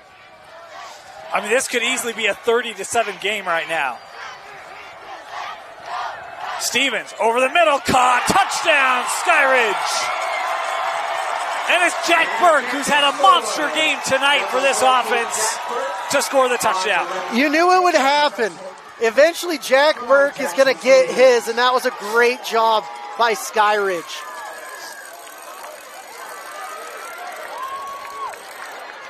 Luckily for the kicker, the PAT isn't at the 35-yard line now. 25-yard line, excuse me. Looking to make this a 10-point game. This kick up. No doubt. That one's good. That one's good for sure. All right, so a little bit of life back in the student section of the Falcons. A lot of bit of life. This game isn't close from over.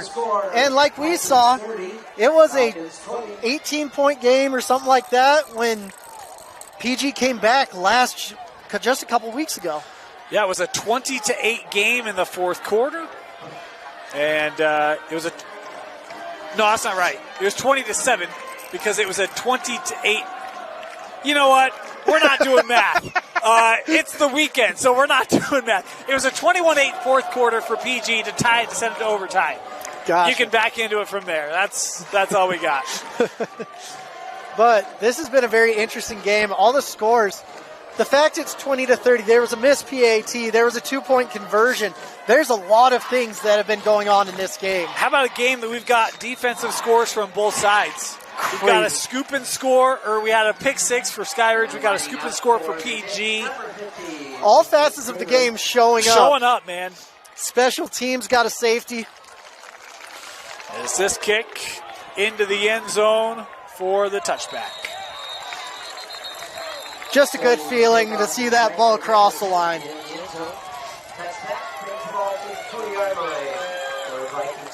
Now, how aggressive do you think Pleasant Grove is going to be? I don't change a thing. Really? Nope.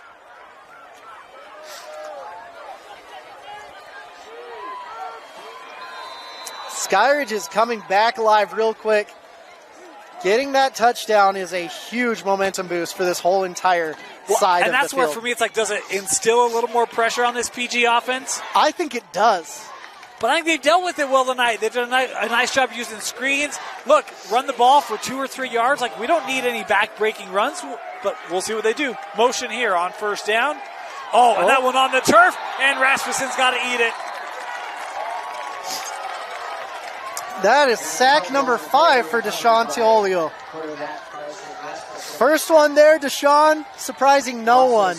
Might be going for the sack record for this state before you know it. Because he still has another year. Yeah.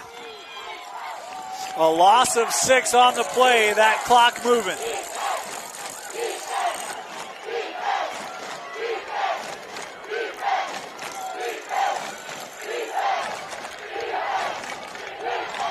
Rasmussen, they're double teaming the edge. That one knocked loose. Ball's on the turf. And now it's the Falcon defense doing its job as the offense will take over in the red zone. Wow, I believe it was number 57, Jet Hatcher. But my goodness, what an elite play. The chop to get the ball out, and you have a short field right now. This game is completely flipped on its head. This PG defense has made some stands tonight. This will be their toughest situation. The students are jumping, fans are on their feet. There's life and energy back here at Skyridge Stadium. First down, Falcons at the 17-yard line.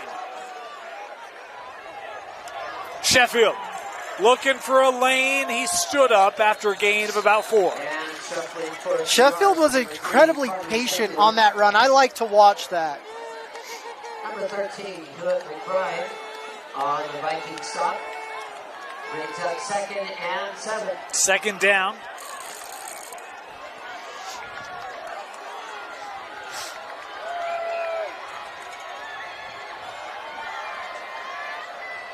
Stevens looking end zone, and that one deflected. Boy, wow. McCoy just broke up what would have been a surefire touchdown. And it looks like the Skyridge Falcons, Call. Trent Call. So Trent Call gingerly coming out. Well, he was here on the sideline when the defense was out, and they were wrapping up his hamstring. And there, he was having to hobble off the field. It looked like he might have tweaked it once again. So that's a big loss. It's a huge right loss. there. He's been one of their top receivers this year. Trent Call was really surprising because he was a quarterback last year. Last year, he had to come and play QB. And I called him Trent Call the Independent because he was so reliable like a newspaper every single day coming in. But Trent Call, that's a big loss for them. He's the second leading receiver, second leading touchdown getter behind Burke. And, you talk about a guy who's experienced, right? And I think he's a senior, I believe. And so, yeah, he is.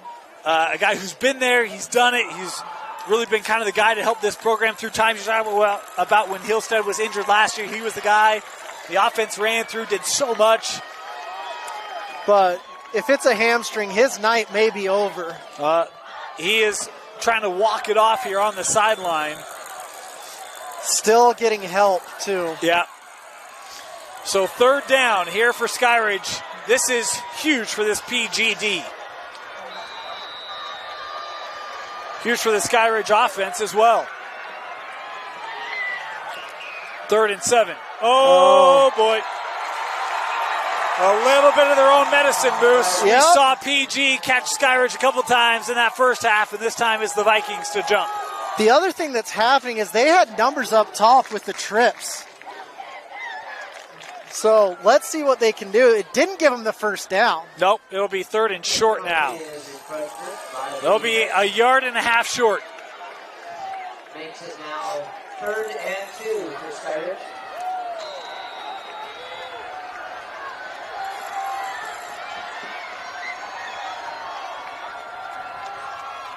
Stevens, little option play will give to Sheffield, and he's got the first as he takes it down to the 6. And the option puts the ball in Carter Sheffield's hand. Well, let's see. It's close. Yeah, he's got it. Okay. And indication. So, 1st and goal. 1st and goal, Falcons. The whole playbook is open right here. We're going to see what Ham is going to dial up for these young men. 1st down. PG coming around the edge. That snap a little high. Oh. Stevens able to get out of it. Looking back, caught, and touchdown. Flag a on penalty the play, flag in though. the middle of the field. But that touchdown reception from McClellan, what a job after making the catch to stretch it ahead, if this counts. The lineman looked to be almost to the end zone, so I'm going to say it was a lineman downfield. On the 5-yard line. But let's see what they call. An eligible man downfield on Skyridge, like I saw.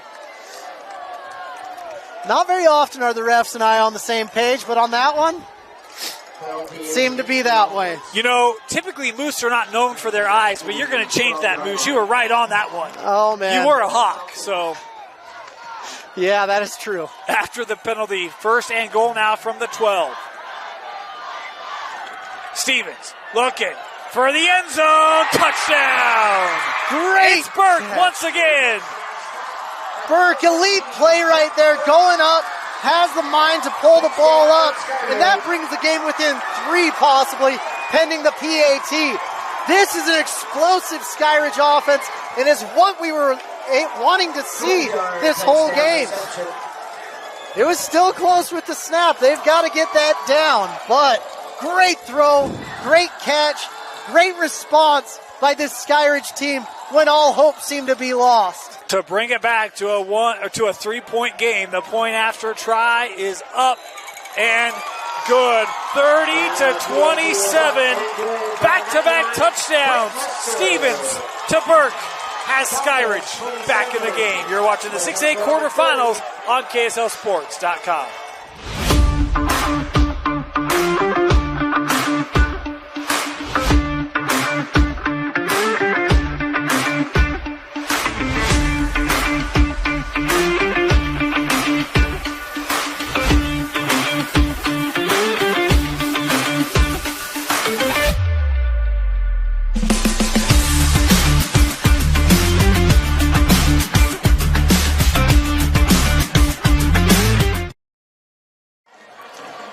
Welcome back. You know, I feel bad for whoever loses this game because both coaches are going to be like, man, we had our opportunities. Yeah. And gritty response by Skyridge. That's what I've been waiting for. Yeah. I'm like, someone make a play, someone do something. Deshaun Tolio came in and does what he does with 5 sacks. Are you kidding me? Wow. And then great pass, great response by Skyridge offense. This into the end zone, touchback. And the kick lands on the wide of Skyridge. Vikings will take over at the 20-yard line. What's absolutely crazy about this score, there hasn't been a field goal, and it's 27-30. It's weird that it's a 3-point game without a field goal. Yeah.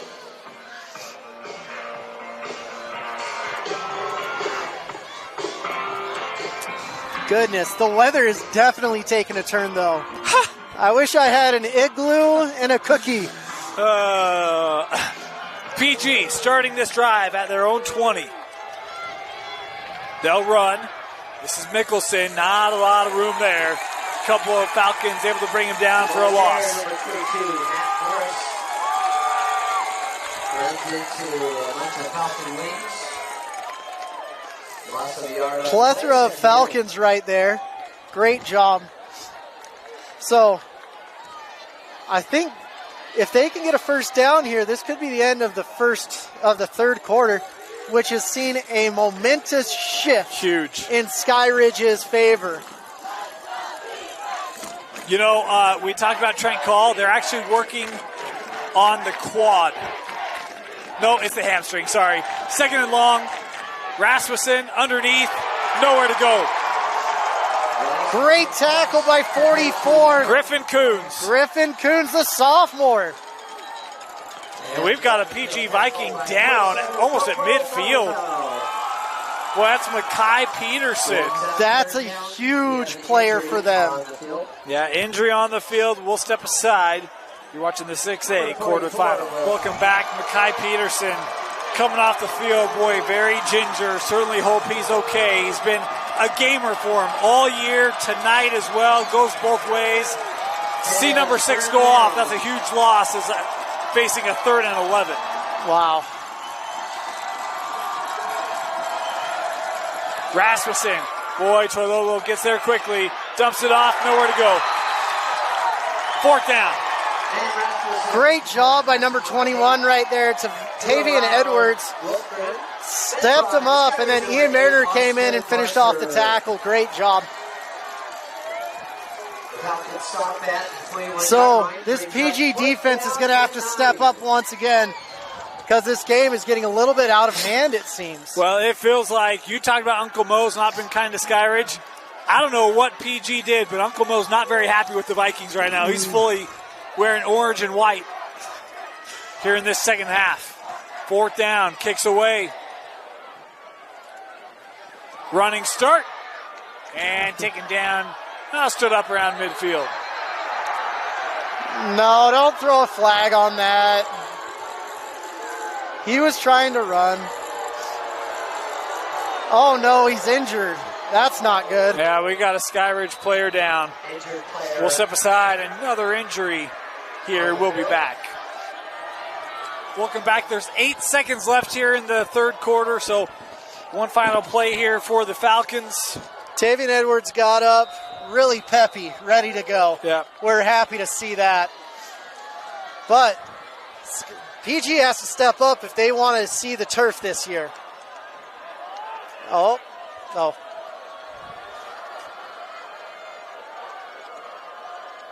They'll run it.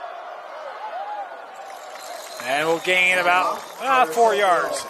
That'll do it. Third quarter in the books. Skyridge coming back. It's 30-27.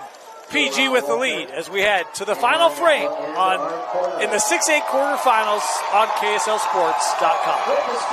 It was Fafita who was down, was able to jog off. Looked like potentially a cramp there. 3rd and short here for Skyridge.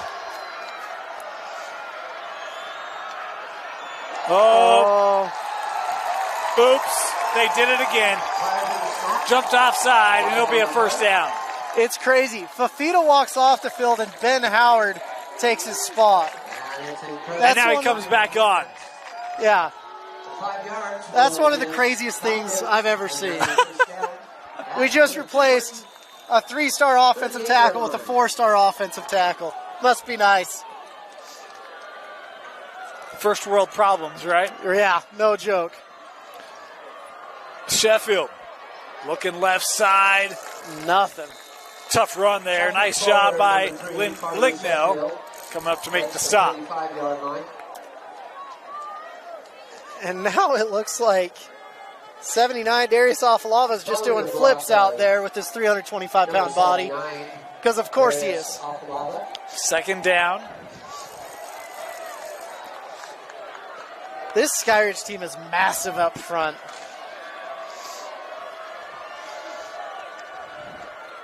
They'll run again, trying to stretch this out. McClellan trying to get the edge. Well, that's a big missed tackle because it will allow him to get the first down. Man, the jet sweep is such a great play if you can get that edge. So hard to get, but when the blocking's right, it's a beautiful play. First down, you see Skyridge trying to keep that tempo going for this offense. Stevens going to look over now.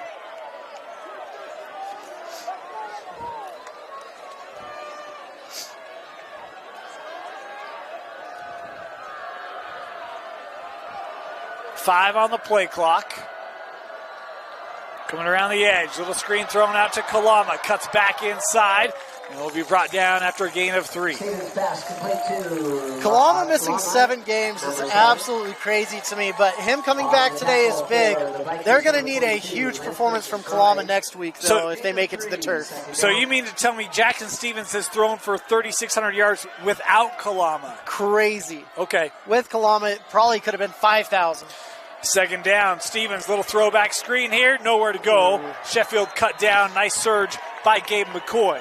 Of course it was Gabe McCoy. Of course it was Gabe McCoy. Who else would it be? He's showing out for Moose. Love to see the punting from Gabe McCoy, but I really like the defensive play as well. Third down here for PG. Sorry, for Skyridge. Third down for this PGD. Okay. Third down for both teams, in fact. It is actually third down for both teams. Let's see what Skyridge has dialed up. Stevens rolling near side.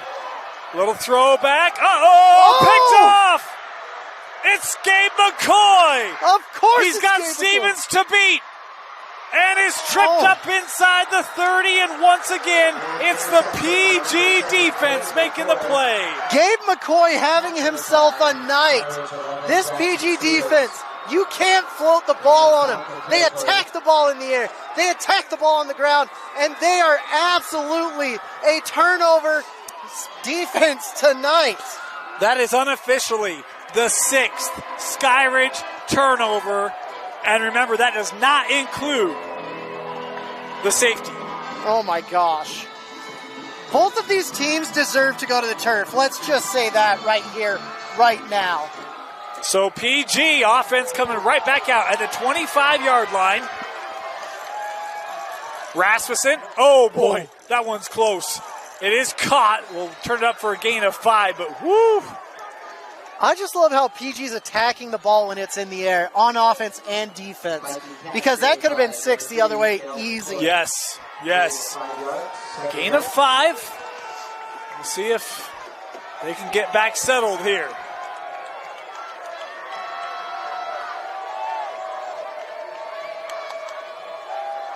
Rasmussen running out of time. That is just sheer bull rush, pushing the O-line into the feet of Carson Rasmussen, a loss of 7. Iakopo Malifu did a great job getting the sack. He is the sack leader going into the tonight, but I don't know if he is at the end of the night. So it's going to be 3rd and 12 here for PG. And look, really, this Skyridge front, they have gotten to the quarterback quickly all night long. Even on passes Carson is completed, he's being hit. Yeah, and that's why they're protecting Carson, bringing more men into the backfield. Yeah, 2 backs here with Rasmussen. Looking. Stepping up. Has a man. Was that caught? No, incomplete. They say he was out of bounds. He did make the catch, but couldn't get the feet in. It'll be 4th down. Incredible effort by Tanner Blake right there. This is just a senior-heavy team. I remember watching them play Brighton their sophomore year, and I was like, every single kid on the team seemed to be a sophomore. I was like, this team's going to be great their senior year, but they need 2 years to figure it out, and they have. They have. They have. 4th down. We got a timeout taken. This is a big play. You don't want to go anywhere. 4th down for PG after this. 4th and 12. Offense staying on.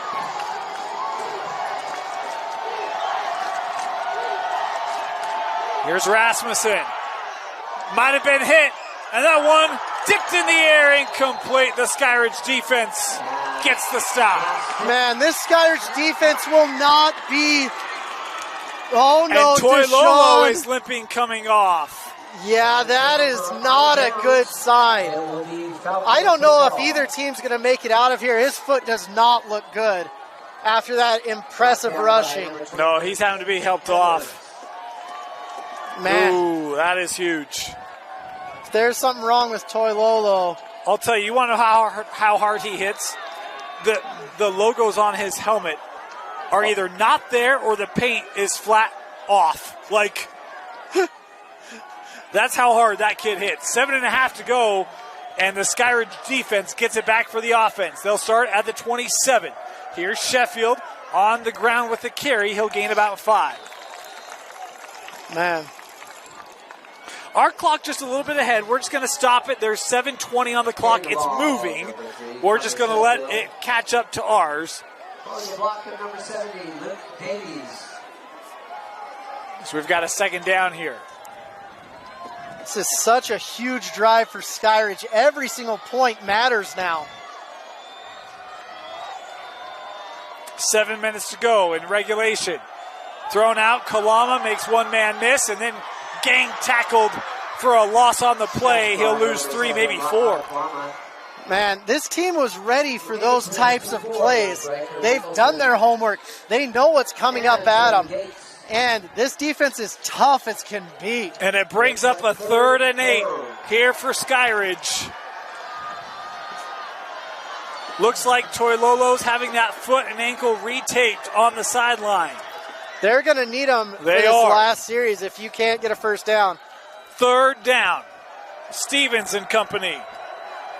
Trying to scrap, keep the night alive with a trip to Rice Eccles on the line. Over the middle, that caught 1st down. No, incomplete. No. The hit was made by Cottle to jar it loose, and it'll be 4th down. There are some massive hits in this game, and it looks like there's going to be a punt coming up. And Toilolo back on the field. I don't know if I'd use him in this punt situation, to be honest with you, but whatever. Boy, he's having some struggles putting weight on that left leg. Save him for ultimately rush opportunities, but here we go. This kick away. Fair catch signal, and taken at the 35. Fair catch by number 3, Kel. Good job, Kel McCoy, on that catch. It's tough when guys are that close to you. No kidding, huh? You got 4 Falcons flying in on you. I thought they were going to hit him, to be honest with you. What a game. A lot of turnovers. Both defenses made great plays. Which offense can come up with the plays late to capture a victory? Yeah, Deshaun is looking real ginger out there. I mean, look, he's trying to get in his head like, dude, ignore it, go play. But he's hurting. Yeah. I don't know if you want him out there at this point. Well, I mean, if Toilolo's not healthy, what's better? A hurt Toilolo? I don't know who's behind him. But he's been pretty dominative. But keep your eye on Zero. Let's see what he can do if he has the mental makeup to overcome this injury. PG starting at the 35, trying to get back to a semifinal for the first time in about 5-6 years. They'll run. This is a direct snap to Bronco Winterton, and he picks up about 5, maybe 6. I'm okay with that play call. Agreed. I think this is where you don't need to go to your bag of tricks if you're PG. But look, you don't have to just drop Carson back and throw it every down either, right? Like, we can find other ways to get the ball. Look, maybe some fly sweeps, right? There's some things you can do to try to get the ball in other people's hands and spread it out a little bit. Winterton again here lined up behind center. Again, they'll do the same play. Winterton ahead for a gain of 4, and they're actually going to give them the first down here. Well, here's the thing. If they can get 2-3 first downs, that might be the game. Could be. Gains to the 45-yard line for a Viking first down. Tackled by Kopo Malafau. And if Carson Rasmussen can't go, you're just going big on big, saying, hey, we're running at you. What can you do? Well, Rasmussen is still out there. I mean, at the quarterback spot, of course. But here he comes. Yeah. Let's go, Carson. There is no Carson Rasmussen can't go. We've learned that as the season's gone on. They'll stay on the ground. Hard-earned run of, they're going to step it back 3 yards here on the carry. Wolfgren to the 50-yard line. Deshaun can't go. Stopped by Porter Loken.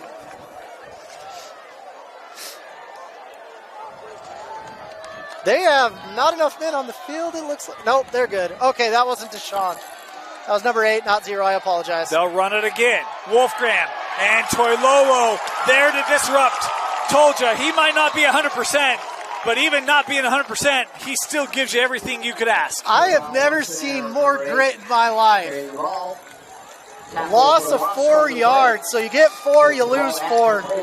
That's tough, but the clock keeps ticking. Brings up a 3rd and 10. Moose, do you throw here or do you run? I think I'd throw. You still have to be aware of everything that's going on, but your receivers have been elite.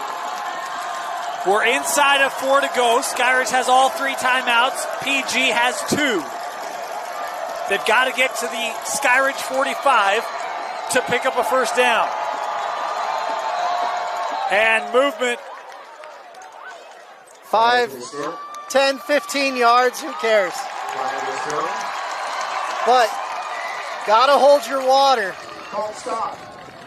This PG team has been in tighter situations than that.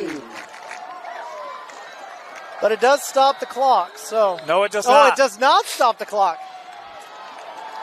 Does it not? 3rd and 15.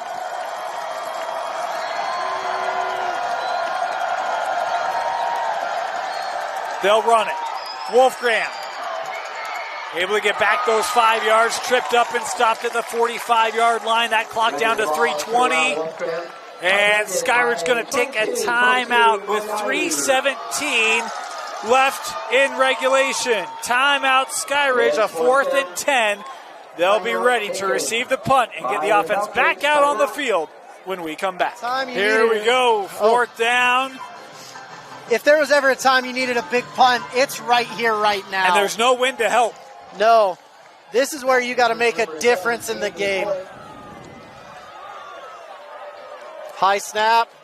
They bring pressure, and it was a wobbly kick.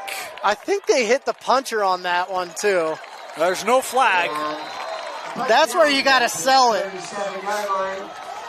So Skyridge comes out, the offense, with 3:07 to go, starting at their own 37. Is that Mackay Peterson coming out? Yes, it is. Holy cow. You love to see the grit of these kids. My goodness. When he walked off to the sideline, he stayed on the same spot for a while. I thought he was done for the night, and he's like, no, let's go. No give up, man. Oh, my gosh. The Vikings don't quit, especially this group. 1st and 10, Falcons. Stevens, underneath, ooh, nearly intercepted. Oh boy, Riker Mickelson had flashes of Rice Eccles in his face mask there. Riker was raring to go. My goodness. This is not the point where you can afford a turnover. No, absolutely not. 2nd down. For how explosive both of these offenses have been, both of them are being stifled by the defense in this 4th quarter. Stevens, designed run. Oh. Room up the middle. Jackson Stevens will pick up 9. The ref got in the way on that play. You had number 70 for the team, Luke Davies, blocking the ref. And I think it could have been a lot more if the ref was not there. They actually marked it back a yard. It'll be 3rd and 2 here for Skyridge. On the ground, Sheffield, first down. Carter Sheffield to midfield.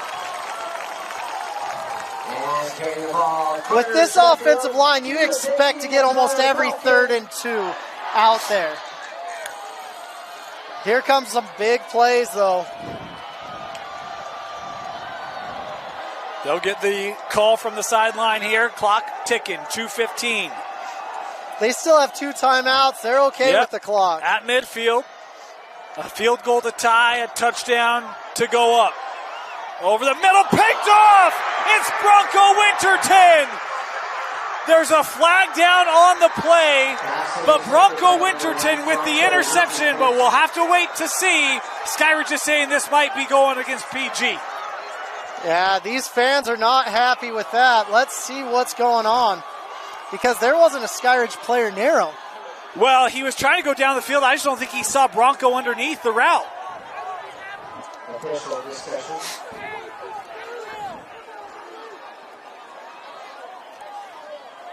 What's the call? Holding on the defense. Wow. So that will negate the interception. That's a killer play. Like, that call right there gave life to Skyridge when you thought they were dead. Down to the 40-yard line. 1st and 10, Falcons.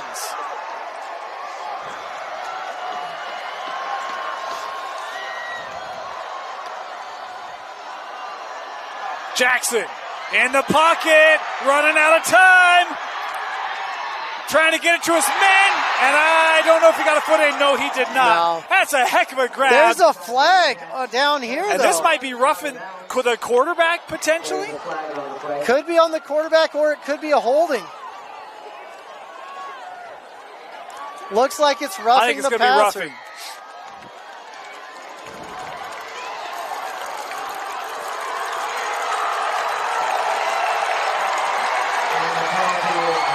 Man, 2 huge penalties called right there for Skyridge. Yeah.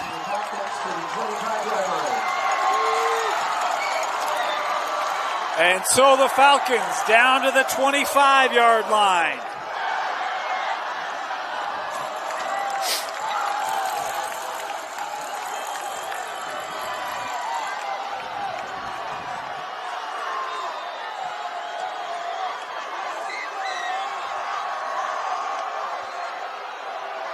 Stevens, looking, running out of time again. And this one did get past the line of scrimmage. It's incomplete.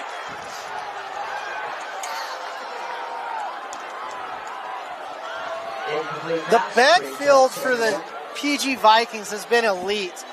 Them covering that much space for that much time, getting their rushers to the quarterback, I mean, there's not enough to be said about that.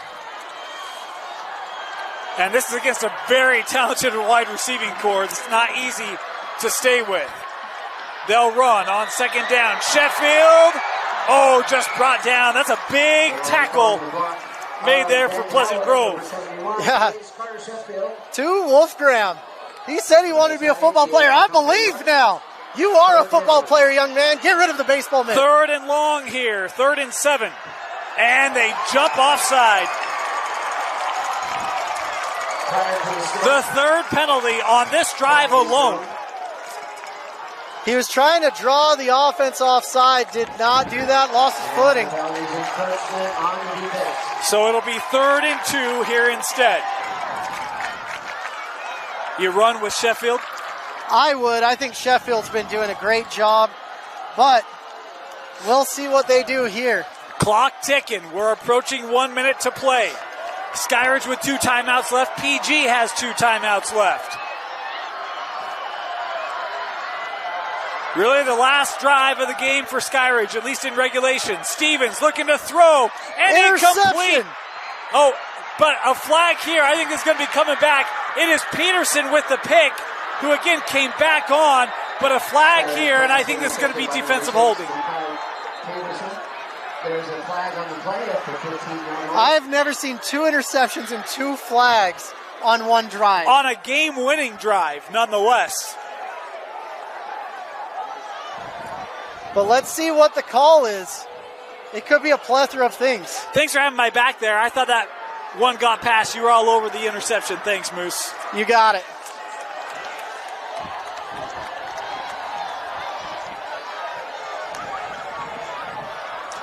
Officials here discussing. This may be taking longer than I thought.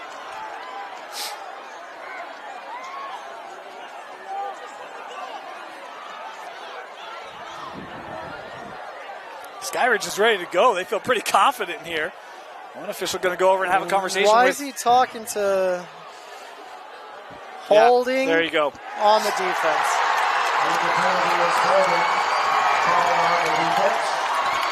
First down. It will be a first down for the Falcons.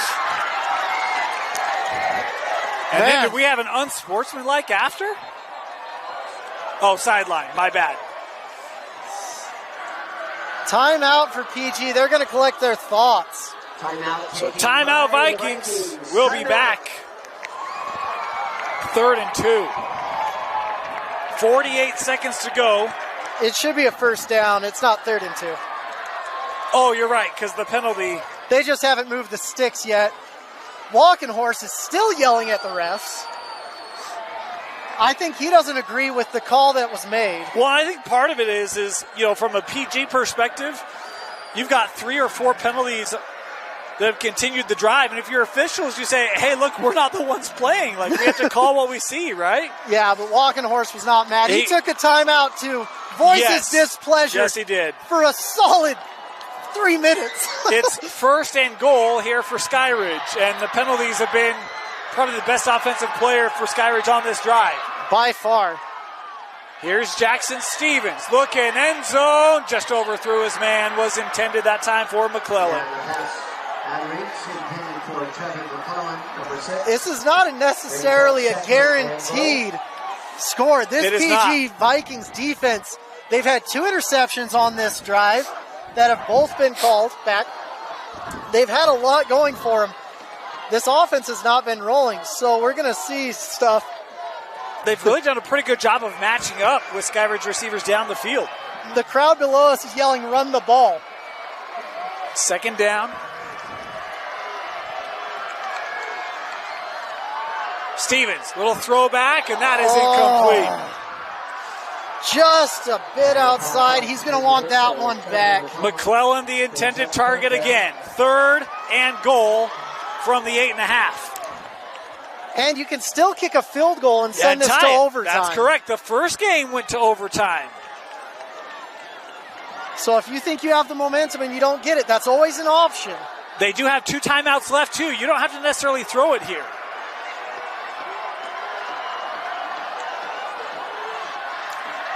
PG, no jump on that snap. PG looking a little confused on the defensive line.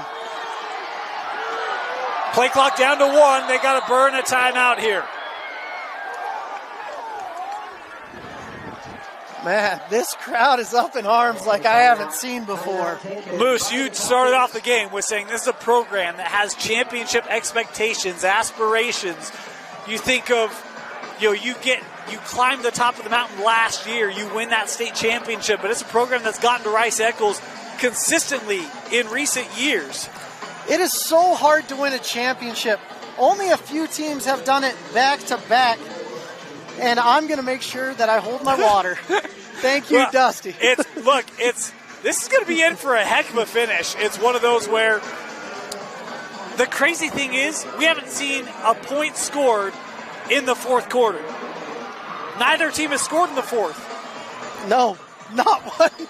Which is crazy. With all the offensive explosion that's happening, all of a sudden you're like, where'd it go? Yeah. The defense is like, we're here. Yep.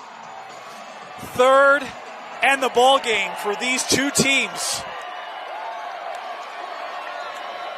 The winner advances to the semifinal.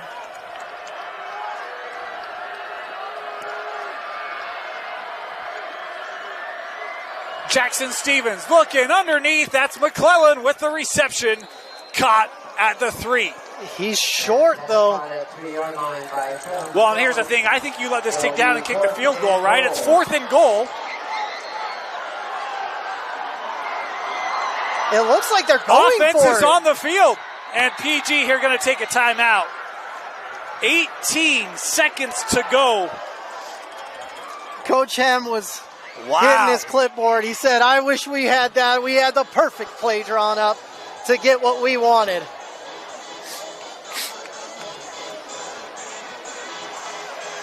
All right, Moose, what do you look for here? If you go for it, what are you looking for here on 4th down?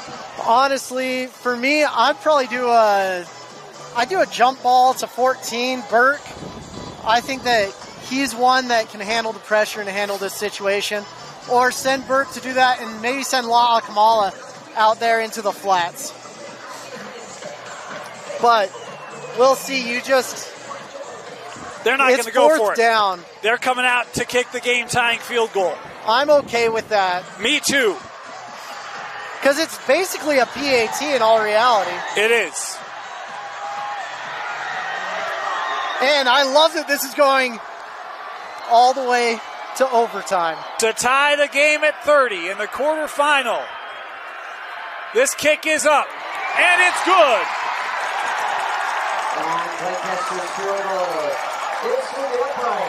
30 apiece. Skyridge with their biggest drive of the game. Oh my goodness gracious. This is what I've been waiting for all year, Dane. A great game with you calling it up. I'm stoked. And a kick at the end. First field goal of the game. Shows you how important the PATs are. Man, this is so crazy. The first game went overtime. PG won at 34-31. The second game, we're 13 seconds away from overtime. 2 epic battles between these 2 programs here this year. Region rivals. And, boy, you can't complain about the efforts either side has had tonight. Absolutely not. The only thing you can complain about is not having an igloo jacket at this point. It's cold! Oh. Skyridge to kick off. It's not guaranteed of overtime. Special teams, defense for Skyridge. Still got to make a couple plays to assure that. I've seen kick returns happen multiple times. Yep. And that ball is cold. It's hard. You don't know if it's going to go in the end zone or not yet.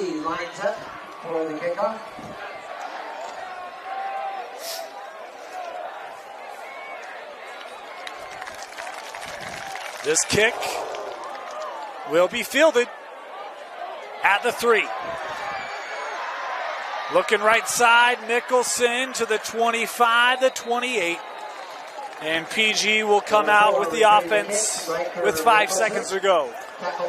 How important was that pick 6 at the end of the half, Dave? Yep. That makes the difference. If that doesn't happen, this game is over in 6 seconds. Yep. Defensive touchdowns make a difference. And yet, on the other side, you can have Skyridge say, how big was that 4th and 1 scoop and score? If that isn't returned. Because here's the thing, Moose. Has PG's offense got a first down in the second half? Yes, they have. Okay. At the third quarter. Okay. But it's been a drastic. What we saw from the offense in the first half for PG, we have not seen in the second half. The Skyridge defense has been much improved in half number 2. The only points for PG in the second half came from the defense. Yeah. And that's what's been nuts. You're like, PG's offense was so explosive the first half. You were like, this game might be over. But now we're sitting here, and we're going to overtime, and I love it. All right, our first overtime game of the season, Moose. Oh, finally. My goodness. I'm sick of blowouts. I'm sick of all that. This is what I live for, Dane. So there are some rule changes to OT, but not to start it off. So we'll have alternating possessions starting at the 25. And you can think of it kind of like baseball, right? First sequence where one team outscores the other. That's your ball game. That's true. So it's not college rules? What do you mean? So it's college rules overtime, right? Where you can score and then the other team gets an opportunity to score. Yes. Not now, NFL where first person to score wins. I think it's starting in the third overtime. You start going for 2-point conversions. Yeah, which I don't like. They should just do field goal alternations. More people would not like that, Moose. We got 3 minutes between now and overtime. We're going to step aside. We will be back overtime with Wrights. Tickets punched to Rice Eccles. Welcome back. Coin toss has been done. It will be the Falcons to start with the possession. Man, you're getting your money's worth for your ticket of admission this game. Woo. For the second time this year, PG Skyridge to overtime. And if memory serves correctly, Skyridge had the football to start overtime. They lost that game 34-31. My goodness. So, here we go. Start of the 25. Jackson Stevens and company. There's no time other than the play clock. Both of these defenses have been stout. Which offense is going to blink first? Or will it be the defenses that get the job done? We've seen defensive touchdowns for both teams tonight. Jackson Stevens on first down. That one deflected and caught. Woo! Burke coming up with that one out of the air. Wow. I think everyone held their breath on that one. I was looking for the ball, and so was everyone else real quick. Unofficially, according to my notes, 6 turnovers tonight for Skyridge. Oh, my goodness gracious. Second down. Stevens will give to Sheffield. Sheffield with room inside the 10 to the 5-yard line. First and goal. Man, Sheffield has been waiting for that. Standing on pins and needles. Nearly 20 yards. Big play. 20 yards, basically.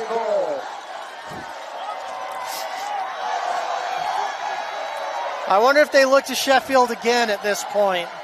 I would. I think the way that your offensive line is playing, grade the road.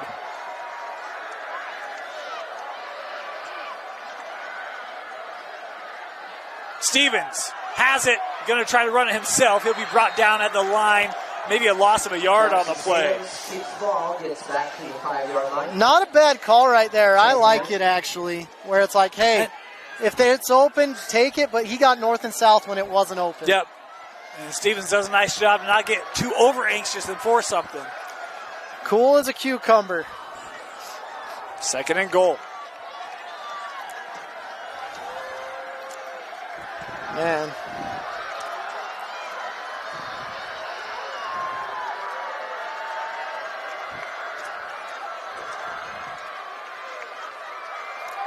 Sheffield, touchdown. Sheffield finds his lane, gets the touchdown. That is huge. Now for the PAT, this is so important as well. Sheffield did great on that overtime. They needed him, and he stepped up huge. Skyridge to go up by 7.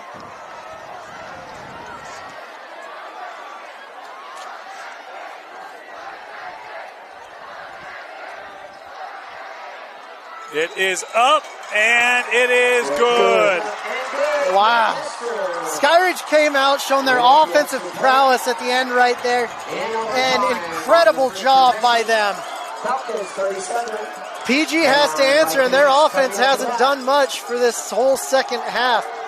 They're going to have to grit one out here, and they know what they have to get, and that's a touchdown. That is the first rushing touchdown for Carter Sheffield tonight. All right, so PG, Moose, we've seen they haven't really been able to run the ball in the second half. The pass rush from Skyridge has been a problem. What do you do here offensively? How do you get 25 yards? Well, honestly, I like Makai Peterson. I like the matchup over there. Feed the young man. Students making noise, trying to cheer on this Falcon defense, which has been great in this second half. They'll throw back. Double pass. Look at end zone. It's wide open. Peterson caught. Was he in? No, incomplete. Oh, really? He didn't have the ball. Got knocked loose.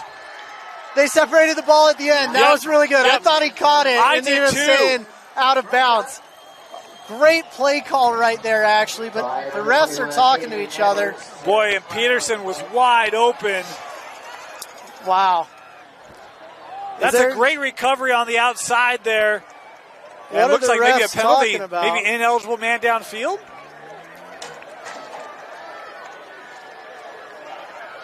Yep. I think that was Tavian Edwards in coverage. He got beat, and he was able to get back, help knock that ball loose. Incredible recovery speed right there. The ball was up in the air a little bit too long. It was, yep. But great play call, and then a 5-yard penalty to replay first down. Yeah, so 5-yard penalty. It's 1st and 15. Rasmussen. The throw out. Bit of momentum there. Turning upfield here by Cale McCoy. We'll pick up about 9. And that's the offense we saw in the first half from this Viking group. Yeah, Cale McCoy did a great job right there. But the other receiver blocking, that's what made that play go. 2nd and 6.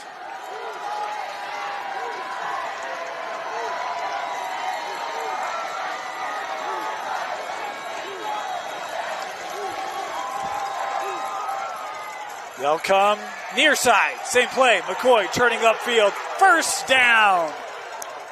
What a run after the catch. And again, it's the blocking. You always say, let's make the pile go back, and Kel McCoy is a personification of that. Wow. So they dig out of 1st and 15, and now Skyridge, that D, trying to get set. Rasmussen will look over to the sideline here for the first down call.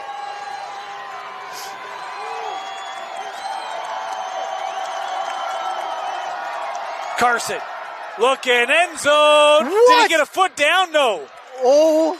It was a heck of a grab by Cottle, but his first foot to come down was out of bounds. Incredible defense right there, because I thought that was the most spectacular catch of the year almost. Almost.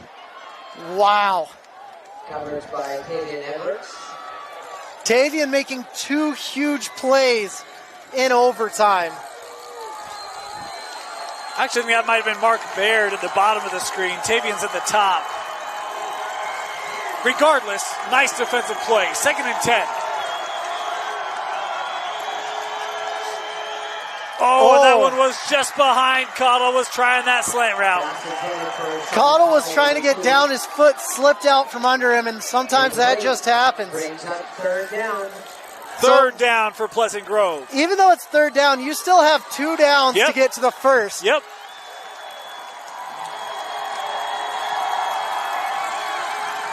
The Skyridge students starting to leave their student section. They want to go celebrate if their defense can get off the field.